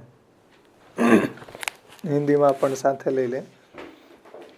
3 श्लोकों से इस तरह इसलिए कहते हैं कि वह यादवों की बुद्धि सात्विक, राजसी और तामसी होने से 3 प्रकार की थी. અને હરેક અહીંયા યાદવોની આ 3 પ્રકારની છે એવું નથી, આપણી 3 પ્રકારની જ હોય. મહાપ્રભુજીએ સર્વનિર્ણય નિબંધમાં 137મી કારિકામાં આ વાત સમજાવી કે આપણી બુદ્ધિ રાજસ અવસ્થા આપણી હોય તો રાજસી હોય, ભૂલાઈ જાય આપણને કે ભાઈ તમે કીધું એ બધી વાત સાચી પણ અત્યારે જ્ઞાન ખબર નથી. એ આપણી રાજસ અવસ્થા હોય તો આપણને ભૂલાઈ જાય. તામસ અવસ્થા હોય તો આપણને ભ્રાંતિ વાળું જ્ઞાન, ઉલટું જ્ઞાન થઈ જાય. અને સાત્વિક અવસ્થા હોય તો આપણને સાચું જ્ઞાન થાય. એવું મહાપ્રભુજી ત્યાં સર્વનિર્ણયમાં 137મી કારિકામાં સમજાવ્યું કે બુદ્ધિની વૃત્તિ જે છે એ ગુણો ઉપર ડિપેન્ડન્ટ છે. ગુણો જે છે એ જેવા પ્રકારના આવી થઈ જાય એને કારણે આપણી બુદ્ધિ એવી થઈ જાય.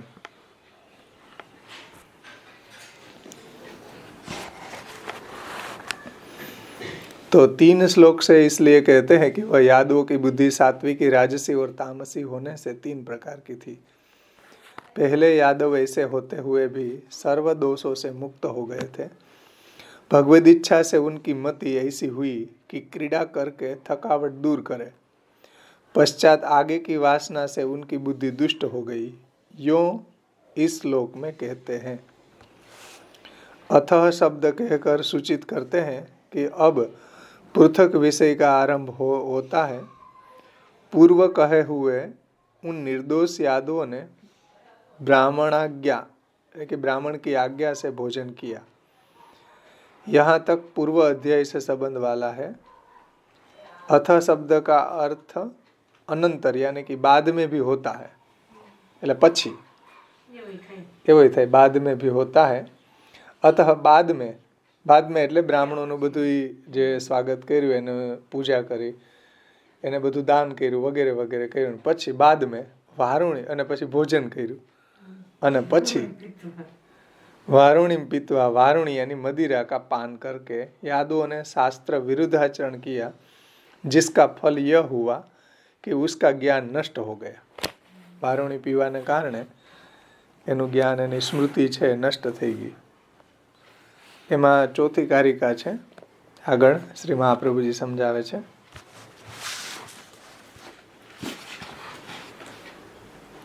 सर्वं हि साधनं व्यर्थ यदि बुद्धिर्विनश्यति अकर्तव्यं तदा नास्ति महतामपि निश्चितम्.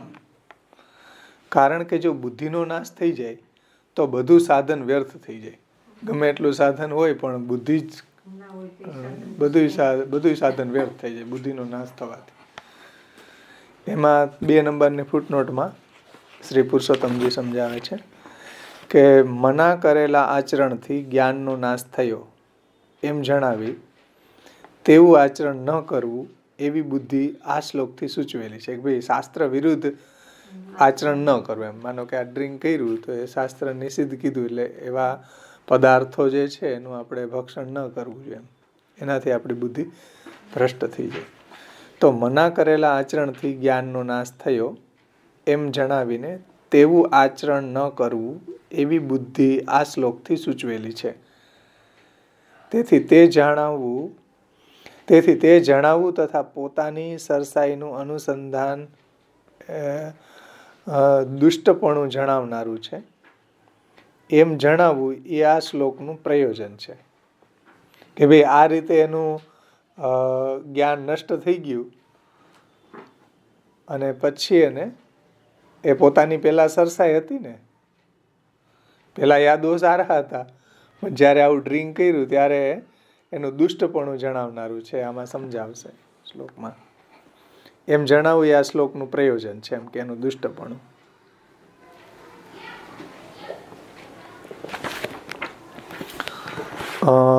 કારણ કે જો બુદ્ધિનો નાશ થાય તો બધું સાધન વ્યર્થ થાય. તેવા સમયે મોટા પુરુષને પણ નક્કી ન કરવા યોગ્ય કાંઈ રહેતું નથી.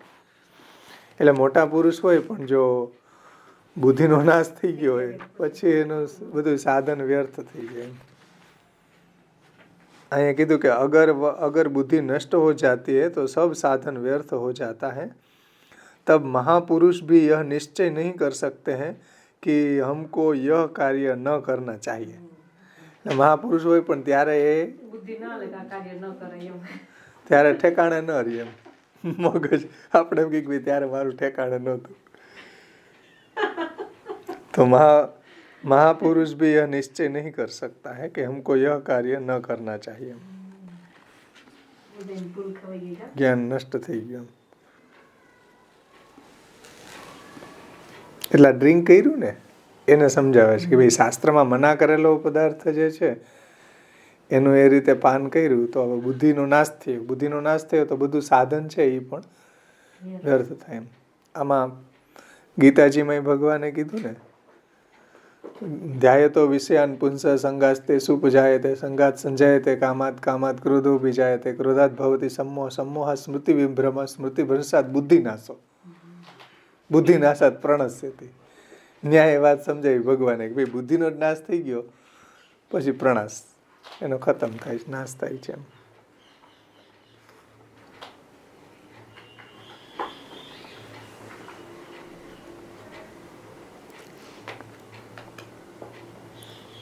ત્યાર પછીની આગળની 5મી કારિકામાં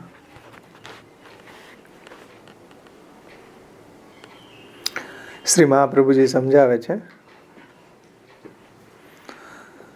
તસ્માદેવં ન કર્તવ્યમ ઇતિ બુદ્ધિરિહોચ્યતે અતોત્ર શાસ્ત્રે સર્વત્ર યપ્રામાણ્યમ સ્મૃતે સદા.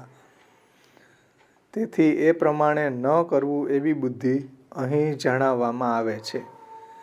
એટલે આ ડ્રિંક કર્યું જે શાસ્ત્રમાં મના કરેલું હોય એ પ્રમાણે ન કરવું એમ. તેથી આ શાસ્ત્રમાં સ્મૃતિ સદા અપ્રમાણ છે.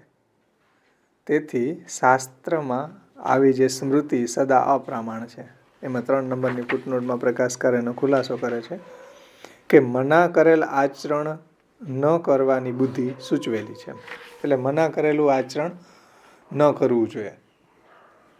શાસ્ત્રમાં જે આ ડ્રિંક કર્યું આણે યાદોએ દારૂ પીધી, વારુણી પીધી, તો એ શાસ્ત્રમાં મના કરેલ આચરણ ન કરવાની બુદ્ધિ સૂચવી છે. અને એ જ પ્રમાણે તેથી તેનાથી વિરુદ્ધ મના કરેલ આચરણમાં પ્રવૃત્તિ કરાવનારી સ્મૃતિ સદા અપ્રામાણિક છે. હવે આપણને લાગે ને કે એ તો અમારી સ્મૃતિ હતી, પણ એવી જે સ્મૃતિ છે એ અપ્રામાણિક છે, કારણ કે શાસ્ત્ર વિરુદ્ધ સ્મૃતિ છે. તેનાથી વિરુદ્ધ એટલે શાસ્ત્રથી વિરુદ્ધ, મતલબ કે મના કરેલું આચરણમાં પ્રવૃત્તિ કરાવનારી સ્મૃતિ સદા અપ્રામાણિક છે. પ્રામાણિક ન કહેવાય એ સ્મૃતિ એમ. આપણી સ્મૃતિ પ્રામાણિક કઈ કહેવાય? જે શાસ્ત્ર અનુરૂપ હોય એ. મન ફાવે એમ બોલવા માંડું તો એ સ્મૃતિ પ્રામાણિક ન કહેવાય. શાસ્ત્રોક્ત જે સ્મૃતિ છે આપણી એ પ્રામાણિક કહેવાય.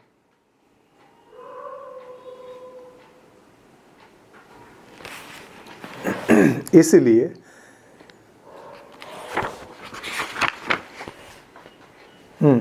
તેથી એ પ્રમાણે ન કરવું એવી બુદ્ધિ અહીં જણાવવામાં આવે છે. તેથી આ શાસ્ત્રમાં સ્મૃતિ સદા અપ્રામાણિક છે. इसीलिए यहाँ ऐसी बुद्धि कही जाती है जिससे ज्ञान हो जाए कि इस प्रकार का कार्य जो शास्त्र विरुद्ध है वह न करना चाहिए। अतः इस शास्त्र में सदैव यह स्मृति अप्रमाण है जो शास्त्र विरुद्धाचरण कराती है। એટલે શાસ્ત્ર વિરુદ્ધાચરણ કરાવનારી જે સ્મૃતિ છે, બુદ્ધિની વૃત્તિ છે, એ પ્રામાણિક નથી.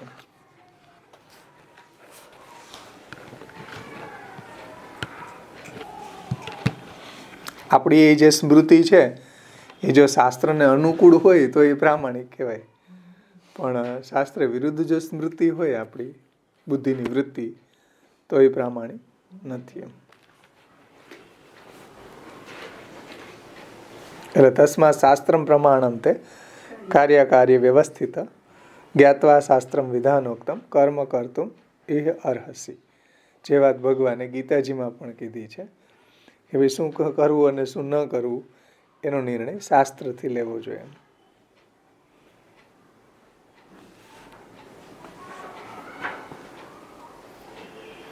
અહીંયા સુધીમાં જે આગળ વિષય આવવાનો છે અને આ શ્લોકમાં કેવલા પહેલા શ્લોકમાં જે આગળ વિષય આવશે એને શ્રી મહાપ્રભુજી પેલા કારિકાથી સમજાવ્યું. તો હવે બહુ સુબોધનીજી પણ મોટા છે, આપણે એને આગળ કરીએ.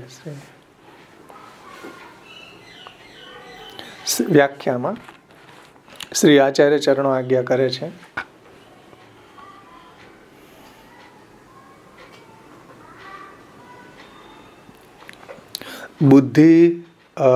बुद्धि भ्रंश फलमाह, बुद्धि के भ्रष्ट होने का फल कहते हैं.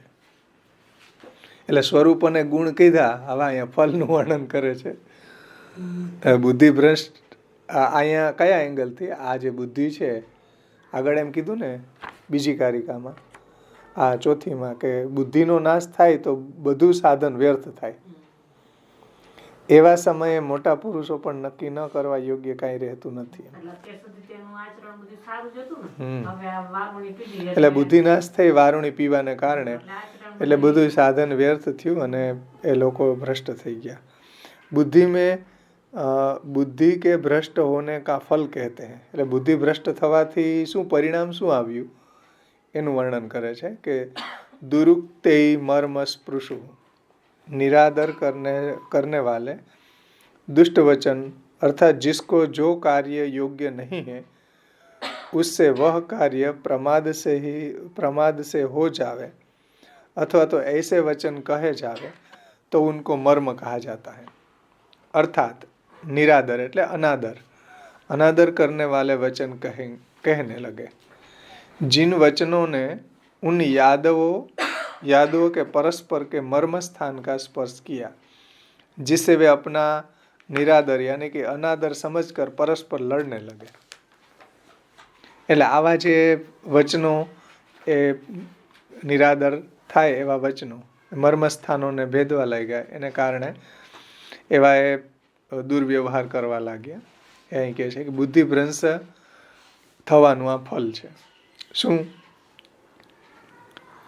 કે वो दुरुक्तेर मर्म स्पृशु એટલે निरादर करने वाले दुष्ट वचन अर्थात जिसको जो कार्य योग्य नहीं है उससे वह कार्य प्रमाद से हो जावे अथवा तो ऐसे वचन कहे जावे जो उसको मर्म कहा जाता है. अर्थात अनादर करने वाले वचन कहने लगे. जिन वचनों ने उन यादवों के परस्पर मर्म स्थान का स्पर्श किया जिससे वे अपना अनादर समझकर परस्पर लड़ने लगे. એટલે એવા કટુ વચન કીધું તો એનો જે મર્મસ્થાનમાં એની ઇફેક્ટ થાય, મર્મસ્થાનમાં એને બહુ ગુસ્સો આવે, એ રીતના એવા વચનો પરસ્પર કેવા લાગ્યા, એનાથી એ લોકોનો ઝઘડો થઈ ગયો પરસ્પર. એમાં આગળ શ્રી મહાપ્રભુજી સુબોધનીજીમાં હવે એને સમજાવે છે. એમાંથી હું લઈ લઉં.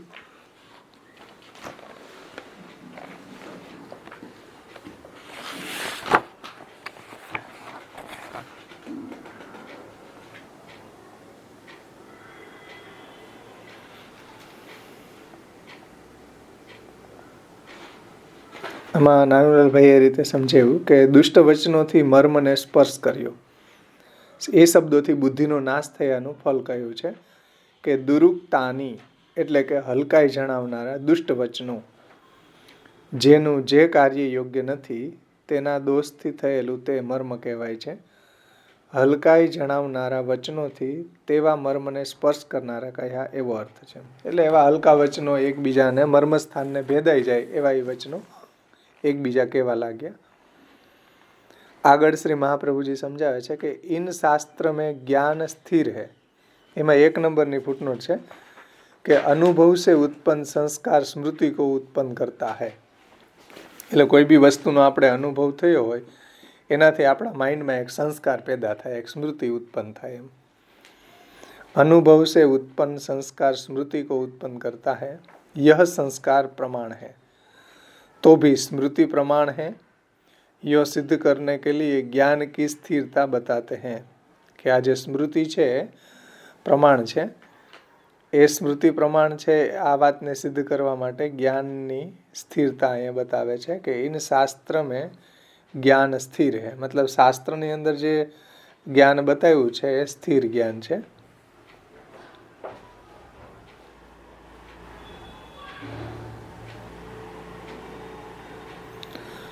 न कि 3 क्षण ही रहने वाला है किंतु એટલે એ જે જ્ઞાન છે શાસ્ત્રથી આપણને જે જ્ઞાન થાય છે એ જ્ઞાન કેવું છે? સ્થિર જ્ઞાન છે, પ્રમાણ જ્ઞાન છે, પ્રમા જ્ઞાન છે. અને એની સ્મૃતિ પ્રમાણરૂપ છે. એમ શાસ્ત્ર જ્ઞાનથી થતી. કેવી રીતના એને સમજાવવા માટે એક દ્રષ્ટાંત આપે છે કે इन शास्त्रों में ज्ञान स्थिर है न कि 3 क्षण ही रहने वाला. એટલે કોઈ 3 ક્ષણ રહેવા વાળું જ્ઞાન નથી. આ શાસ્ત્રી જ્ઞાન છે. કેવી રીતના? એના માટે એક દ્રષ્ટાંત આપે છે એનું નેગેશનમાં, એમ कि जैसे नासिका से गंध ग्रहण की जाती है वैसे ही मन से यह ज्ञान ग्रहण किया जाता है. એમાં 2 નંબરની ફૂટનોટ છે कि ज्ञान स्थिर है तो भी उसका भान सदैव नहीं होता. એટલે કોઈ બી વસ્તુનું જ્ઞાન આપણને સ્થિર હોય પણ એનું ભાન આપણને સદા નથી રહેતું. એમ આપણી અંદર જ્ઞાન હોય પણ એનું ભાન કઈ આપણે પાછું એને સ્મરણ કરીએ કે ભાઈ આવું આવ્યું હતું. એમ આપણે એને પાછી સ્મૃતિ કરીએ, હા, એ સદૈવ ન રહીએ.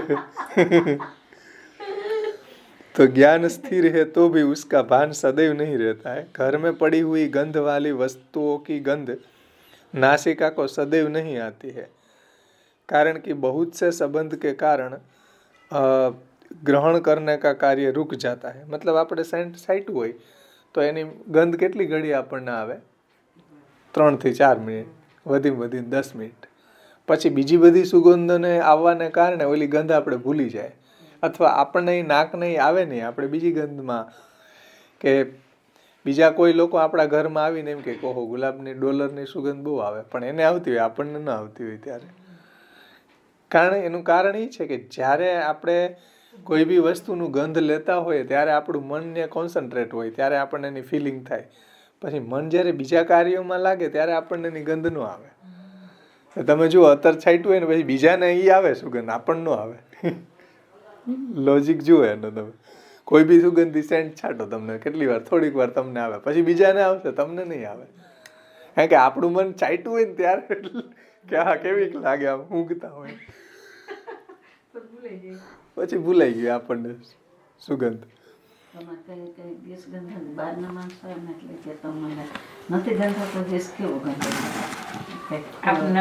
આપણને ન લાગે, આપણને ન આવતી હોય એવી થઈ શકે.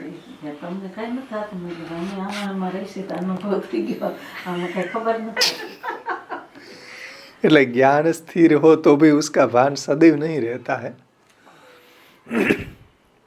એટલે સદૈવ આપણને ન રહે, પણ આપણે પાછું યાદ કરીએ તો પાછું આવી જતું હોય. એમ घर में पड़ी हुई गंध वाली वस्तुओं की गंध नासिका को सदैव नहीं आती है कारण कि बहुत से संबंध के कारण. એટલે બીજી બધી જે વસ્તુ જે છે એના સુગંધને કારણે કે આપણું મન એમાં લાગેલું ન હોય એને કારણે ગ્રહણ કરને કા કાર્ય રૂક જાતા હૈ. એટલે પછી નાસિકાનું જે ગ્રહણ કરવાનું કાર્ય છે એ રોકાઈ જતું હોય. उसका जब मन के साथ संबंध होता है तब मन से उसका ज्ञान संबंध होते ही उसका भान होता है. એટલે ફરીથી જો આપણું મન એ પદાર્થને એટેન્ડ કરવામાં લાગે તો પાછું આપણને એનું જ્ઞાન થાય કે હા ભાઈ સુગંધ આવે છે અહીંયા એમ. એટલે આમાં શું હોય કે અમુક વસ્તુમાં આપણું મન લાગેલું ન હોય તો આપણે એનાથી એની અવેરનેસ ન હોય આપણામાં એમ. જ્યાં આપણું મન લાગેલું હોય એની આપણને અવેરનેસ જાગતી હોય એમ.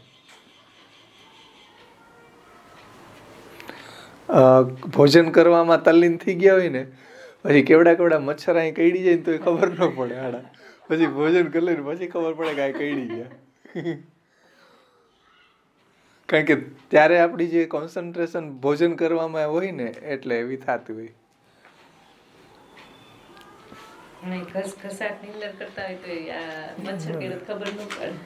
તો એવું થાય.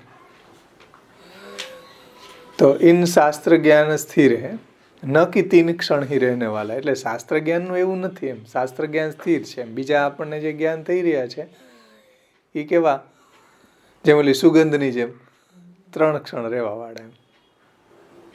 न कि 3 क्षण रहने वाला है, किंतु जैसे नासिका से गंध ग्रहण की जाती है वैसे ही मन से यह ज्ञान ग्रहण किया जाता है.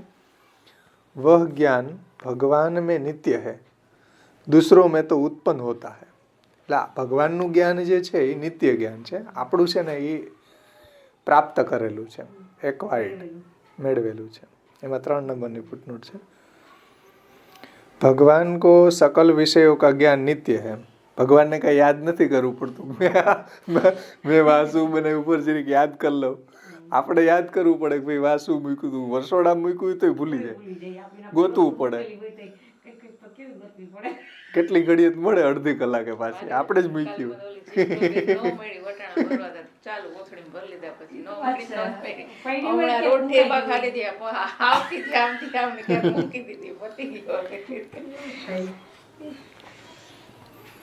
भगवान को सकल विषयों का ज्ञान नित्य है. यह सर्व સંપત નહીં પણ સંમત સિદ્ધાંત है. यह सर्व सम्मत सिद्धांत. એટલે આ બધા આ વાતને સ્વીકારે છે. भगवान को सकल विषयों का ज्ञान नित्य है, यह सर्वसम्मत सिद्धांत है. शेष दूसरों में ज्ञान उत्पन्न होता है. એટલે આપણા બધામાં જે જ્ઞાન છે એ ઉત્પન્ન થાય છે. अतः यह अनित्य होने से उसका भान कदाचित है. આપણી અંદર જે જ્ઞાન થાય છે, ઉત્પન્ન થયેલું છે, પ્રાપ્ત કરેલું છે, મેળવેલું છે, એનું ભાન આપણને કદાચિત હોતા है. अर्थात पदार्थों में जैसे जैसे विकास हो विकार हो तदनुसार वह ज्ञान उत्पन्न हो.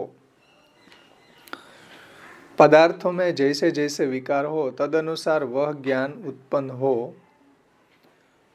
पोषित तथा दृढ़ हो, तब भान होता है. એટલે આપણને કોઈ બી વસ્તુ જે છે એનું વારંવાર કરીએ ને ત્યારે આપણને એની ઇફેક્ટ જે કોઈ બી પદાર્થમાં આવતી હોય તો આને આપણને જ્ઞાન થાય કે ભાઈ આમાંથી આવું બની વસ્તુ એમ. તો એ જ્ઞાન ઉત્પન્ન હો અને એનાથી પોષિત થાય, દ્રઢ થાય એમ. એ વસ્તુ આપણે વારંવાર બનાવીએ તો આપણને એ જ્ઞાન દ્રઢ થાય. પછી આપણે એમ કહીએ કે મને આવડી ગયું. આવડી ગયું શું? એ દ્રઢ થઈ ગયું જ્ઞાન એમ કે આ બનાવતા આવડી ગયું એમ. તો પોષિત તથા દ્રઢ હો તબ ભાન હોતા હૈ, અન્યથા ભાન નહીં હોતા. એટલે આપણને જ્યારે દ્રઢ થઈ ગયું હોય ત્યારે આપણને એનું ભાન થાય કે ભાઈ આ વસ્તુ મને આવડે છે એમ. એનું આપણને ભાન રહે એમ. બીજી વસ્તુ જે ન આવડતી હોય ને એને આપણે ક્યાંય શીખાવે તો ભૂલાય છે એમ. કારણ કે એને વારંવાર આપણને આવડી જાય એટલા માટે કે દ્રઢ થાય એટલા માટે આપણે વારંવાર એનો એક્સપિરિયન્સ જોઈએ. વારંવાર આપણે એનું કરતા હોઈએ તો પછી આપણને ન ભૂલાય એમ. અમુક વસ્તુ છે વર્ષમાં એકવાર કરતા હોય, ચીલા આવ્યા હમણાં તો મારા જીવન ભૂલાઈ જાય. વર્ષમાં એકવાર કરો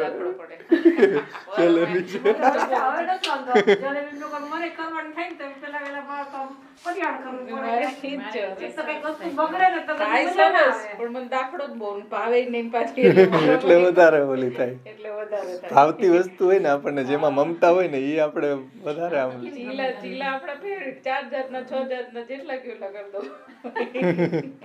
મારા જેવાને પાણા પડે તો આપણને સહજ થઈ જાય. પછી તેની તો મારે ખીરું થોડુંક હતું, વૈધું હતું તો મેં ફ્રીજમાં પુષ્ટિમાં રાખ્યું ને તો પછી પુષ્ટિ એકાલ કર્યા મેં કીધું કઈ ચાલો તને આવડે એ ઉતાર્યા બે બેઠી સાંજે પછી બે ગરમ ઉતારી દીધા કીધું હાલ. આગળ કહે છે कि गंध ग्रहण की जाती है वैसे ही मन से यह ज्ञान ग्रहण किया जाता है। वह ज्ञान भगवान में नित्य है, दूसरे में तो उत्पन्न होता है। जैसे अन्न शरीर का पोषक है वैसे ही उस ज्ञान के पोषक लोक और શાસ્ત્રાદિક है। એટલે જેવી રીતના અન્નથી શરીરનું પોષણ થાય છે એવી રીતના એ જ્ઞાન જે છે એના પોષણ કરતા લોક અને શાસ્ત્ર છે। એમાં 4 નંબરની ફૂટનોટ છે કે પોષણ का तात्पर्य यहाँ अपने संबंधियों से मिल जाना, એટલે બીજા દ્વારા આપણને પ્રાપ્ત થવું એમ। કારણ કે કોઈ બી વસ્તુ છે એ આપણને એ રીતે સમજીને કાં શાસ્ત્રથી આપણને એ વાત સમજાય, કાં આપણને લોકની અંદર કોઈના દ્વારા એ સમજાય એમ। એટલે પોષણ का तात्पर्य यहाँ अपने संबंधियों से मिल जाना, એનાથી આપણને એ જ્ઞાનની પ્રાપ્તિ થાય। दूसरों में तो उत्पन्न होता है। जैसे अन्न शरीर का पोषण करता है वैसे ही उस ज्ञान के पोषक लोक और शास्त्रादिक है। इंद्रिया उसको उत्पन्न करने वाली है, એટલે ઇન્દ્રિયોની સહાયથી એ જ્ઞાન આપણને ઉત્પન્ન થાય છે, પ્રાપ્ત થાય છે।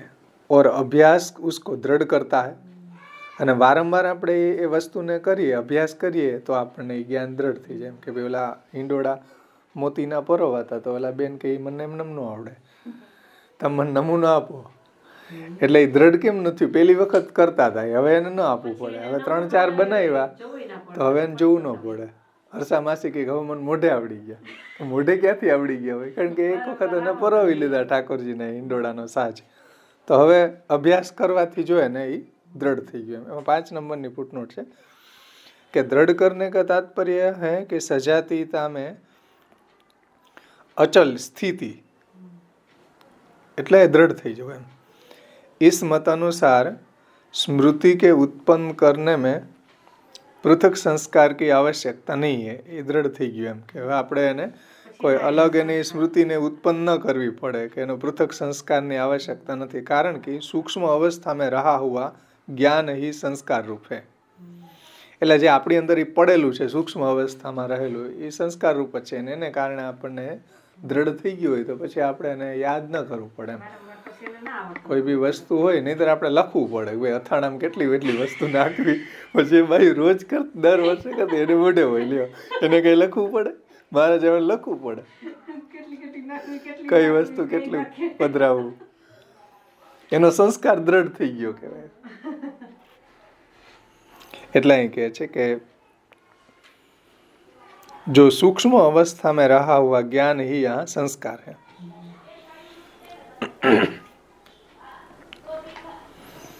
इंद्रिया उसको उत्पन्न करने वाली है और अभ्यास उनको दृढ़ करता है।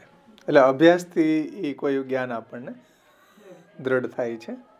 वह ज्ञान ही गीता जी के वचन अनुसार सात्विक आदि भेद से 3 प्रकार का है। અને આ જ્ઞાન જે છે એ સાત્વિક જ્ઞાન આપણે આ ભગવદ્ ગીતામાં જોયું હતું ને, ગુણત્રય વિભાગ યોગ, એમાં આ વાત સમજાવી ને કે સાત્વિક આદि भेद से ज्ञान 3 प्रकार का। એમાં 6 નંબરની ફૂટનોટ છે, यो तो ज्ञान स्थिर है तो भी उसके पोषक और नाशक पदार्थ भी है। उनको श्रीमद् भगवद गीता जी में जो सात्विक आदि प्रकार का है वह कह रहे हैं कि आ सात्विक ज्ञान है, आ राजस ज्ञान है, आ तामस ज्ञान है। गुणत्रय विभाग योग में आ बात भगवाने समझावी है। तो वह ज्ञान ही गीता जी के वचन अनुसार सात्विक आदि यानी कि सात्विक राजस तामस आदि ना भेद थी, અને ભગવાને ત્યાં એમ કીધું મનનિષ્ઠમ નિર્ગુણમ, મારા સંબંધી જ્ઞાન છે નિર્ગુણ જ્ઞાન છે। ભગવાને ત્યાં એ વાત સમજાવી હતી કે એકાદશ સ્કંદમાં જો કે સમજાવી છે ભગવાને। એકાદશ સ્કંદની અંદર શાયદ 26મો અધ્યાય કે 25મો અધ્યાય, એમાં પણ ભગવાને આ બધી લિસ્ટ આપી છે કે सात्विक आदि भेद से 3 प्रकार का है आ ज्ञान। देश आदि निषिद्ध किए हुए 6 पदार्थ उनके नाशक भी है। એટલે દેશ કાલ દ્રવ્ય કરતા મંત્ર કર્મ એવા જે દેશ આદि નિષિદ્ધ કિए हुए 6 પદાર્થ ઉનકે નાશક એટલે જ્ઞાનનો નાશ કરવા વાળા છે કે ભાઈ એવા દેશમાં તમે જાઓ તો એ દેશનો પ્રભાવ એવો હોય કે આપણી બુદ્ધિ ભ્રષ્ટ થઈ જાય, કે આપણે અહીં ક્યાં ઘૂસી ગયા. એટલે દેશ એવો કાલ આવી જાય. એટલે દેશ વગેરે જે 6 પદાર્થો છે એને કારણે જ્ઞાનનો આપણો નાશ પણ થઈ જાય. નિષિદ્ધ કીએ એવું એ 6 પદાર્થમાં, એટલે એવા નિષિદ્ધ કરેલા જે છે દેશકાલ વગેરે, એમાં જવાથી કે એનું અવલંબન કરવાથી નાશ થઈ જાય છે. તો ભી સ્મૃતિ अप्रमाण है, यूं सिद्ध करने के लिए ज्ञान की स्थिरता बताते हैं. એટલે તો ભી જે સ્મૃતિ જે છે એ એની પ્રામાણિકતા નથી. આ વાતને સિદ્ધ કરવા માટે જ્ઞાનની સ્થિરતા અહીંયા બતાવે છે કે ભાઈ જ્ઞાન સ્થિર છે. હવે સામે 2 આપ્યું એમાં લેવાનું છે. હે સામેના પેજ પર 1 ને 2 છે, 6ઠી ફૂટનોટ ની અંદર આવે છે. ના એ સામેની તો 2 આમાં છે જ, અહીં સામેના પેજ ઉપર છે એમાં નંબરિંગ. એના માટે હા, એ ઉપર આપી ને ઉપરના એના નીચેનું છે. બાકી આ 10 એમાં બતાવે છે જ્ઞાનની જે ઓલી પછી આ સુબોધની જે છે 10 બતાવે ને એમાં જો એક છઠ્ઠામાં આપ્યું છે એકડો, અને એક આપ્યું છે આ છેલ્લું 10માં છેલ્લે હવે. એટલે એનો આના માટે આ પેજ ઉપર જે છે ને આ પેજની એને એ પેજની નીચે એની ફૂટનોટ આપી છે, અને આ પેજમાં જે છે ને એની ફૂટનોટ આ પેજમાં આપી. એ લોકોએ એ રીતે કર્યું છે. થોડું આપણે નાનુલાલભાઈને જોઈ લઈએ, કારણ કે આ શ્લોક છે ને બહુ વારંવાર એને દ્રઢ કરવો પડશે તો જ સમજાય એવો છે. કારણ કે અહીંયા સમજાવવું છે કે જે યાદવોની આ જે સ્મૃતિ ભ્રષ્ટ થઈ ગઈ, પહેલાં તો એની હતી, જ્ઞાન હતું, બધું સાત્વિક હતા, બધું હતું, એને દાન કર્યું, આવું કર્યું, કેટલું સાત્વિક કાર્ય કર્યું, બ્રાહ્મણોના ચરણમાં દંડવત પ્રણામ કર્યા. તો આવી જે એની સ્મૃતિ થઈ, ભ્રષ્ટ થઈ ગયા, તો આમાં આવું જે જ્ઞાન એને ઉત્પન્ન થયું વારુણી દ્વારા ઉત્પન્ન થયેલું છે. સમજાય ને? શાસ્ત્રીય જ્ઞાન જે છે, શાસ્ત્રીય જ્ઞાન જો હોય આપણને તો એ આપણને સારા માર્ગે લઈ જાય, અને ખરાબ પદાર્થોનું સેવન છે એ આપણને ખરાબ માર્ગે. એટલે અહીં કીધું ને કે એવા દેશમાં જાય તો એ આપણી બુદ્ધિ છે એ એવી થઈ શકે. દેશ કાલ દ્રવ્ય કરતા મંત્ર કર્મની ઇફેક્ટ આપણી ઉપર થાય. હા, દ્રવ્ય આપણને એવી ઇફેક્ટ કરે. જો ખરાબ દ્રવ્ય હોય તો ખરાબ બુદ્ધિ થાય, જેવું અન્ન એવું મન વગેરે. એટલે અહીં મહાપ્રભુજી બહુ ડીપ આ શ્લોકને સમજાવે છે, બહુ ડિટેલ્સથી સમજાવ્યો છે આચાર્ય. આજે જ્ઞાનની આખી પ્રોસેસ સમજાવી, મનની વૃત્તિ સમજાવી છે. આટલો પહેરે આપણે નાનુલાલભાઈમાંથી જોઈ લે, કારણ કે બેયનું સાથે લેતા જાય ને તો જ આમાં દ્રઢ થશે. એમાં જો જ્ઞાન પણ આ શાસ્ત્રમાં સ્થિર છે. એમાં 4 નંબરની ફૂટનોટ છે કે અનુભવથી ઉત્પન્ન થયેલા સંસ્કારથી સ્મૃતિ ઉત્પન્ન થાય. એટલે કોઈ બી વસ્તુનો તમે રસ્તામાં આવ્યા ને તમને એ વસ્તુનો, માનો કે ક્યાંય ફરવા ગયા ને એ વસ્તુનો અનુભવ થયો, માનો કે હિમાલય જોયો, પછી ઘરે આવીને તમે એને યાદ કરો, એ જે સ્મૃતિ, જે વસ્તુનો અનુભવ થયો હોય એની આપણે સ્મૃતિ. સ્મૃતિ પ્રકરણમાં શ્રી મહાપ્રભુજી આજ વ્યાખ્યા આપી ને કે પૂર્વાનુરૂપ નિત્યાનું મેં વેદનું સ્મરણ કરીને જે ઋષિ મુનિઓએ પ્રગટ કર્યું એનું નામ સ્મૃતિ. એનું સ્મરણ કરીને જે લખ્યું એનું નામ સ્મૃતિ. એમ કારણ કે એને એ અનુભૂતિ થઈ છે નિત્યાનુમય વેદની. એમ આપણે પણ ક્યાંય ગયા હોય ને કોઈ વસ્તુ જોઈ હોય તો એની આપણને અનુભૂતિ થઈ હોય, એને આપણે ઘરે આવીને પછી સ્મરણ કરીએ તો એ સ્મૃતિ કહેવાય. અનુભવથી ઉત્પન્ન થયેલા સંસ્કારથી, એટલે જે વસ્તુનો આપણને અનુભવ થયો હોય એનો એક માઇન્ડમાં આપણા સંસ્કાર હોય, એ સંસ્કારથી સ્મૃતિ થાય છે, અને તેને ઉત્પન્ન કરનારો સંસ્કાર પ્રમાણ છે. છતાં સ્મૃતિ અપ્રમાણ છે એમ સિદ્ધ કરવા જ્ઞાન સ્થિર છે એમ સિદ્ધ કહે છે. એટલે જે સ્મૃતિ છે એ અહીંયા અપ્રમાણ છે. એટલે કેમ અપ્રમાણ છે? આમાં હિન્દીમાં આપણે જોયું હતું ને કે જે આ મદિરાના પાન થવાને કારણે આગળ એ મહાપ્રભુજી કારિકામાં એ વાત સમજાવી હતી ને કે આવી જે સ્મૃતિ છે એ અપ્રમાણ છે. શા માટે અપ્રમાણ છે? મદિરાનું પાન કરવાને કારણે ઉત્પન્ન થયેલી છે એટલે અપ્રમાણ. હે આમાં એ જ ફૂટનોટ છે, એમાં લખ્યું કે તો भी स्मृति प्रमाण है, यो सिद्ध करने के लिए ज्ञान की स्थिरता बताते हैं. એવી રીતે છે. ફૂટનોટ બે એક સરખી જ છે આમાં, એમાં પણ આમાં પ્રમાણ ને આમાં અપ્રમાણ લખ્યું છે. પહેલી જ ફૂટનોટ છે ને હિન્દીમાં.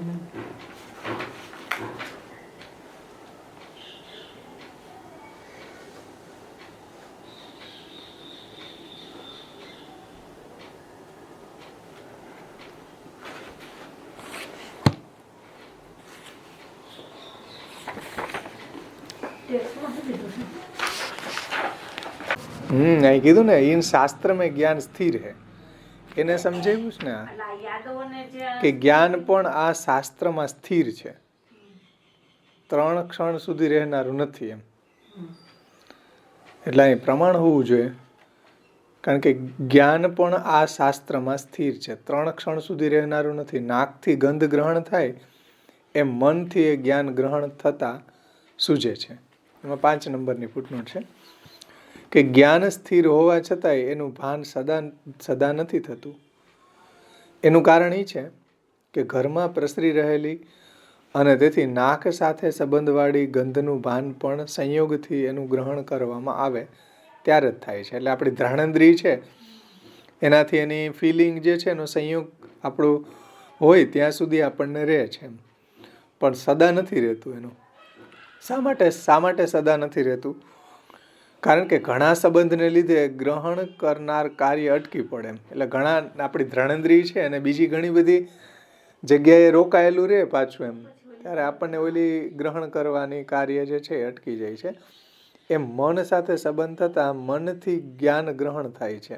એટલે મન જ્યારે પાછું આપણું એમાં લાગે ત્યારે આપણને એની ફિલિંગ કે એનું જ્ઞાન થાય છે અને ત્યારે જ એનું ભાન થાય આપણને.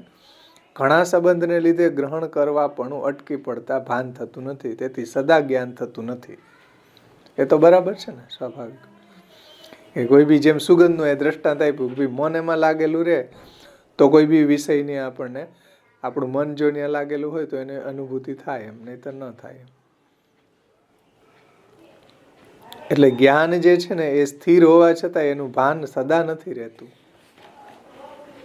પાછું આપણે એને યાદ કરીએ તો પાછું એ આપણને થઈ જાય છે એમ, યાદ આવી જાય છે.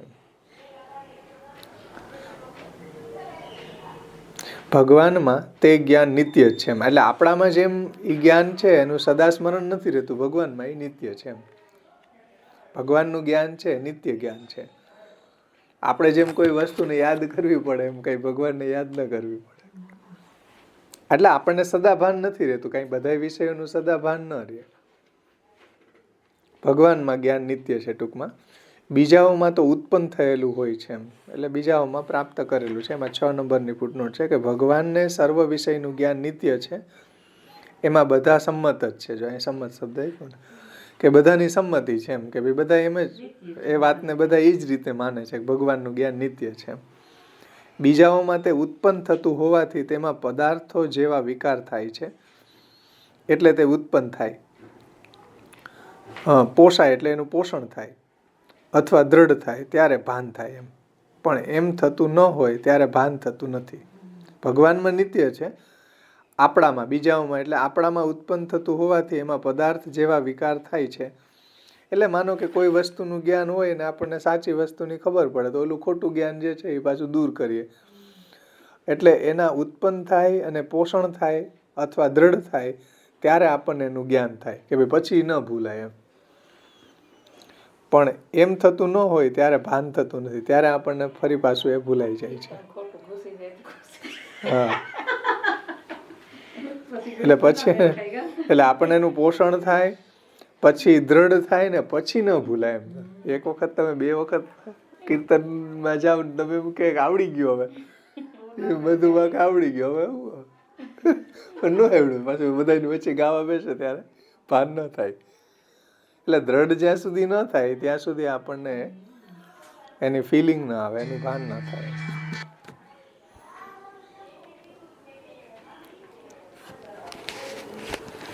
આગળ કહે છે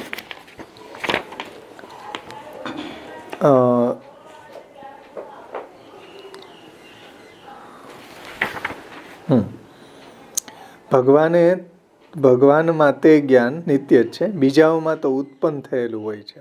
જેમ અન્ન શરીરનું પોષણ કરનારું છે એમ લોક શાસ્ત્ર વગેરે તે જ્ઞાનનું પોષણ કરનારા છે. એમાં 7 નંબરની ફૂટનોટ છે. પોષણ કરવું એટલે પોતાની જાતનાઓ સાથે ભળવું. અહીં સજાતી શબ્દ આવ્યો હતો ને હિન્દીમાં. 5મી ફૂટનોટમાં दृढ़ करने का तात्पर्य सजाती में अचल स्थिति. પોષણ ચોથું ચોથી બીજા દ્વારા આપણને થાય ચોથી સંબંધીઓથી મિલ हाँ सॉरी चौथी फुटनोट। पोषण का तात्पर्य हाँ अपने संबंधियों से मिल जाना। પોતાની જાતનાઓ સાથે હા પોતાની જાતનાઓ સાથે ભળવું સંબંધીઓ એટલે એનાથી આપણને જ્ઞાન થાય ને। એ શું કહે છે કે જેમ અન્ન શરીરનું પોષણ કરનારું છે તેમ લોક શાસ્ત્ર વગેરે એ જ્ઞાનનું પોષણ કરનારા છે।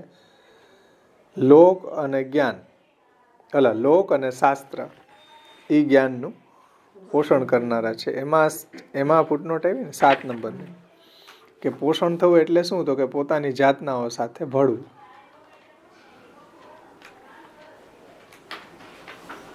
એટલે આપણે સંબંધીઓ સે મિલ જાના આપણને એનાથી જ્ઞાન થાય ને કોઈ બી વસ્તુ છે એ આપણને એવા મળી જાય એનાથી સંબંધીઓથી આપણને જ્ઞાન થાય એમ। ઇન્દ્રિયો તેને ઉત્પન્ન કરનારી છે અને અભ્યાસ એને દ્રઢ કરનારું છે।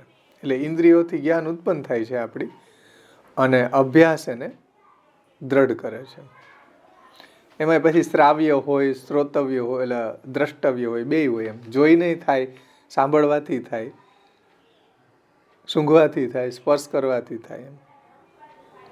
તો ઇન્દ્રિયો છે એને ઉત્પન્ન કરે છે અભ્યાસ એને દ્રઢ કરે। એમાં 8 નંબરની ફૂટનોટ છે દ્રઢ કરનાર એટલે પોતાની જાતનાની સ્થિતિ કરાવનારી મજબૂતાઈ।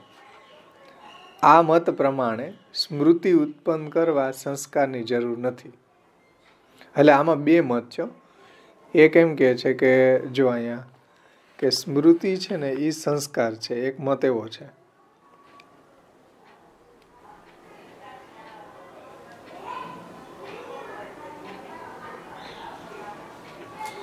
આમાં આવ્યું હતું ને સ્મૃતિ સંસ્કાર છે હિન્દીમાં।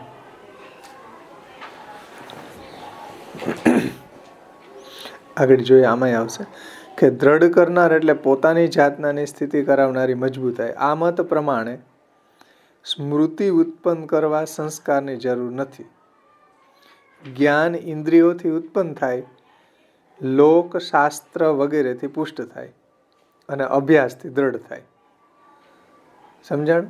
જ્ઞાન ઇન્દ્રિયોથી ઉત્પન્ન થાય લોક અને શાસ્ત્ર વગેરેથી આપણને પુષ્ટ થાય દ્રઢ થાય એમ પુષ્ટ થાય અને અભ્યાસથી એટલે વારંવાર કરવાથી પછી આપણને દ્રઢ થાય છે અને તેને જાગૃત કરાવનારા પદાર્થોથી એનું ભાન થાય।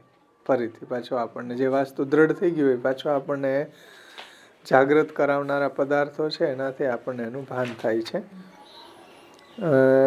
જેમ અન્નથી શરીરનું પોષણ થાય છે એમ લોક શાસ્ત્ર વગેરેથી એ જ્ઞાનનું પોષણ કરનારા છે। ઇન્દ્રિયો એને ઉત્પન્ન કરનારી છે અભ્યાસ એને દ્રઢ કરનારો છે।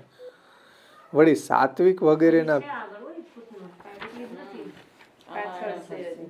ઉમેર્યું છે હા સોરી લોક શાસ્ત્ર વગેરેથી પુષ્ટ થાય અભ્યાસથી દ્રઢ થાય અને એને જાગૃત કરનારા પદાર્થોથી એનું ભાન થાય। એટલે એનાથી જ જુદા સમયે એટલે કે ભવિષ્યમાં સ્મૃતિ થાય એ સંભવે। એટલે એમ કહે છે કે જે વસ્તુ આપણને દ્રઢ થઈ ગઈ હોય પછી ભવિષ્યમાં એની આપણને ક્યારેક સ્મૃતિ થાય તો એ ફરી પાછું એ ભવિષ્યમાં સ્મૃતિ થાય એ સંભવી શકે।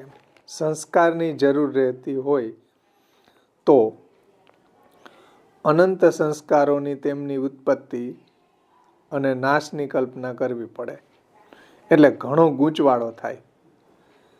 એટલે કારણ કે સંસ્કારો તો અનંત હોય તો અનંત સંસ્કારોની એમની એટલે કોઈ બીજા એમ કહે છે એક મતવાળા કે એ સંસ્કાર આપણને પડે કોઈ બી વસ્તુ હોય એનો સંસ્કાર પડે એ પછી ફરીથી આપણને સ્મૃતિ કરાવે। અહીંયા એમ કહે છે કે લોકશાસ્ત્ર વગેરેથી પુષ્ટ થયેલું જ્ઞાન હોય એ અભ્યાસથી દ્રઢ થાય અને એને જાગૃત કરાવનારા પદાર્થો જે છે એનું એવા પદાર્થોથી પાછું એનું આપણને ભાન થાય છે। એટલે એનાથી જ જુદા સમયે ભવિષ્યમાં સ્મૃતિ થાય એ સંભવે છે। સંસ્કારની જરૂર રહેતી હોય તો અનંત સંસ્કારની એમની ઉત્પત્તિ અને નાશની કલ્પના કરવી પડે। એટલે ઘણો ગૂંચવાળો થાય। તેથી વિરુદ્ધ કાર્યથી ઢંકાઈ જતું સૂક્ષ્મ અવસ્થામાં રહેલું જ્ઞાન જ સંસ્કાર છે। આ જે મત છે એમ કહે છે કે જ્ઞાન જ સંસ્કાર છે. સૂક્ષ્મ અવસ્થામાં રહેલું જે જ્ઞાન છે એ સંસ્કાર છે. ધારાની પેઠે ચાલુ જ્ઞાન થયા કરતું હોય ત્યારે તે એક જ જ્ઞાન પ્રકાશે છે એવું સિદ્ધ થાય એમ.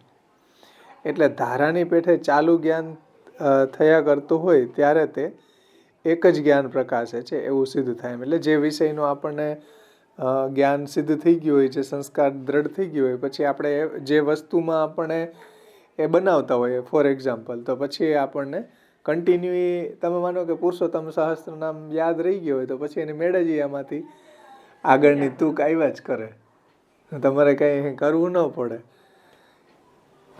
એટલે એ ધારાની પેઠે ચાલુ જ્ઞાન થયા કરતું હોય ત્યારે એક જ જ્ઞાન પ્રકાશે છે એવું સિદ્ધ થાય એમ. એટલે આ એમ કહેવાનું તાત્પર્ય છે કે જ્ઞાન જે છે એ જ અહીંયા સંસ્કાર છે અને એ સૂક્ષ્મ અવસ્થામાં રહે આપણે માઇન્ડમાં.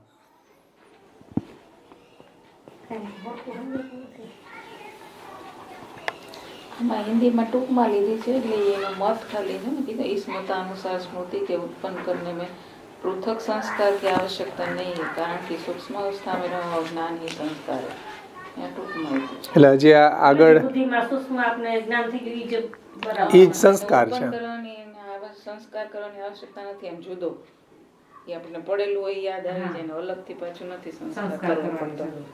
એ સૂક્ષ્મ અવસ્થામાં જે પડ્યું હોય એ જ જ્ઞાન છે. એટલે સૂક્ષ્મ અવસ્થામાં રહેલું જ્ઞાન જ સંસ્કાર છે. જ્ઞાન ઇઝિકલ ટુ સંસ્કાર એમ સમજી લ્યો, એવું અહીં તાત્પર્ય જણાય છે.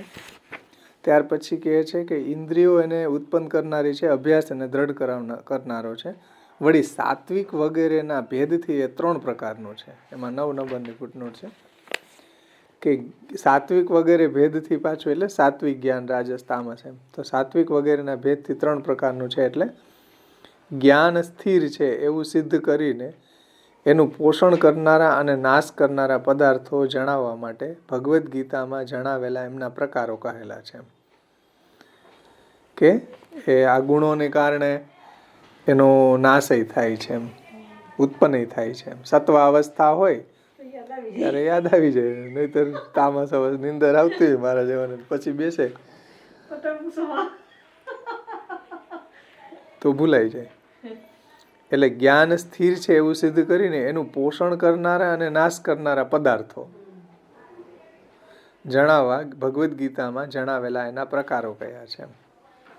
એટલે સત્વાત સંજાયતે જ્ઞાનમ તે આવે ને કે સત્વાવસ્થામાં જ્ઞાન થાય, પ્રમા જ્ઞાન થાય એમ. રાજસ અવસ્થામાં સંશયવાળું જ્ઞાન થાય અને તામસ અવસ્થા હોય ત્યારે ભ્રાંતિ, વિપર્યાસ થાય. આમાં એવી બુદ્ધિની જે ફંક્શન છે, અલગ અલગ વૃત્તિઓ. વળી સાત્વિક વગેરેના ભેદથી 3 પ્રકારનું છે. દેશ વગેરે 6 મના કરેલા પદાર્થો એનો નાશ કરનારા છે. એમાં 10 નંબરની ફૂટનોટ છે કે નાશ કરનારા અને પોષણ કરનારા પદાર્થો હોવાથી તે સ્થિર રહેનારું હોવાનું સિદ્ધ થાય છે.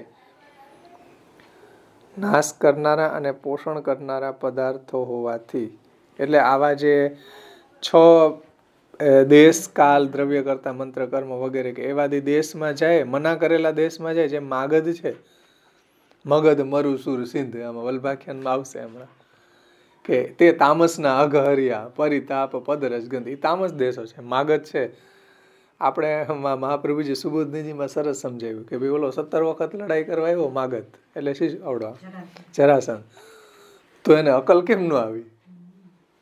કારણ કે એ માગધમાં રહેતો હોય, દેશ એવો હતો, દેશ દોષ હતો કે એને સમજ જ ન આવે કે આ 17 વાર હારી ગયા તો હવે એને પહોંચી એમ નથી, સુધરો જ નહીં કે તો કે એ માગધમાં રહેતો એટલે દેશનો પ્રભાવ પડે છે એમ. એટલે દેશ વગેરે 6 મના કરેલા પદાર્થો એનો નાશ કરનારા છે એમ પોષણ થાય છે એવા સારા દેશમાં જવાથી એમ. એટલે નાશ કરનારા અને પોષણ કરનારા પદાર્થો હોવાથી એ સ્થિર રહેનારું હોવાનું સિદ્ધ થાય છે.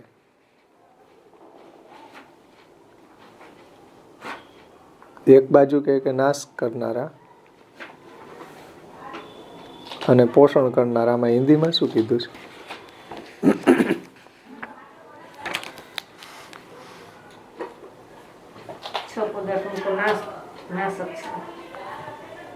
देश आदि निषिद्ध किए हुए 6 पदार्थ उनके नाशक है, तो भी स्मृति અપ્રમાણ હે જો अप्रमाण है। यो सिद्ध करने के लिए ज्ञान की स्थिरता बताते हैं। અહીંયા એમ કીધું કે જ્ઞાનની સ્થિરતા છે ને, અને અહીંયા પાછી ફૂટનોટમાં એમ કીધું છે કે એ જ્ઞાન છે સ્થિર રહેનારું હોવાથી સિદ્ધ થાય છે.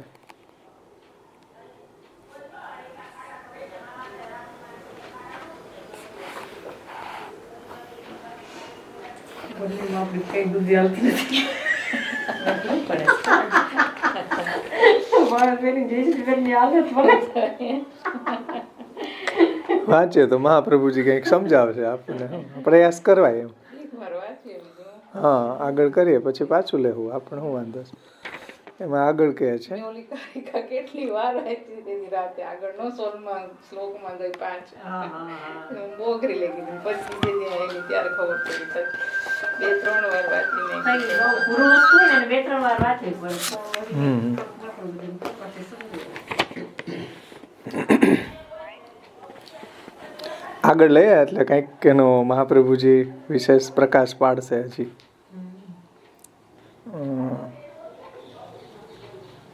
એટલે દેશ વગેરે 6 મના કરેલા પદાર્થો એનો નાશ કરનારા છે. અંતઃકરણને શુદ્ધ કરનારા શાસ્ત્રમાં દર્શાવેલા પદાર્થો તો એનું પોષણ કરનારા છે. એ તો સ્વાભાવિક વાત છે કે જેનાથી આપણું અંતઃકરણ શુદ્ધ થાય, એ અંતઃકરણને શુદ્ધ કરનારા શાસ્ત્રમાં બતાવેલા જે પદાર્થો છે તો એનાથી એ જ્ઞાનનું પોષણ થાય એમ.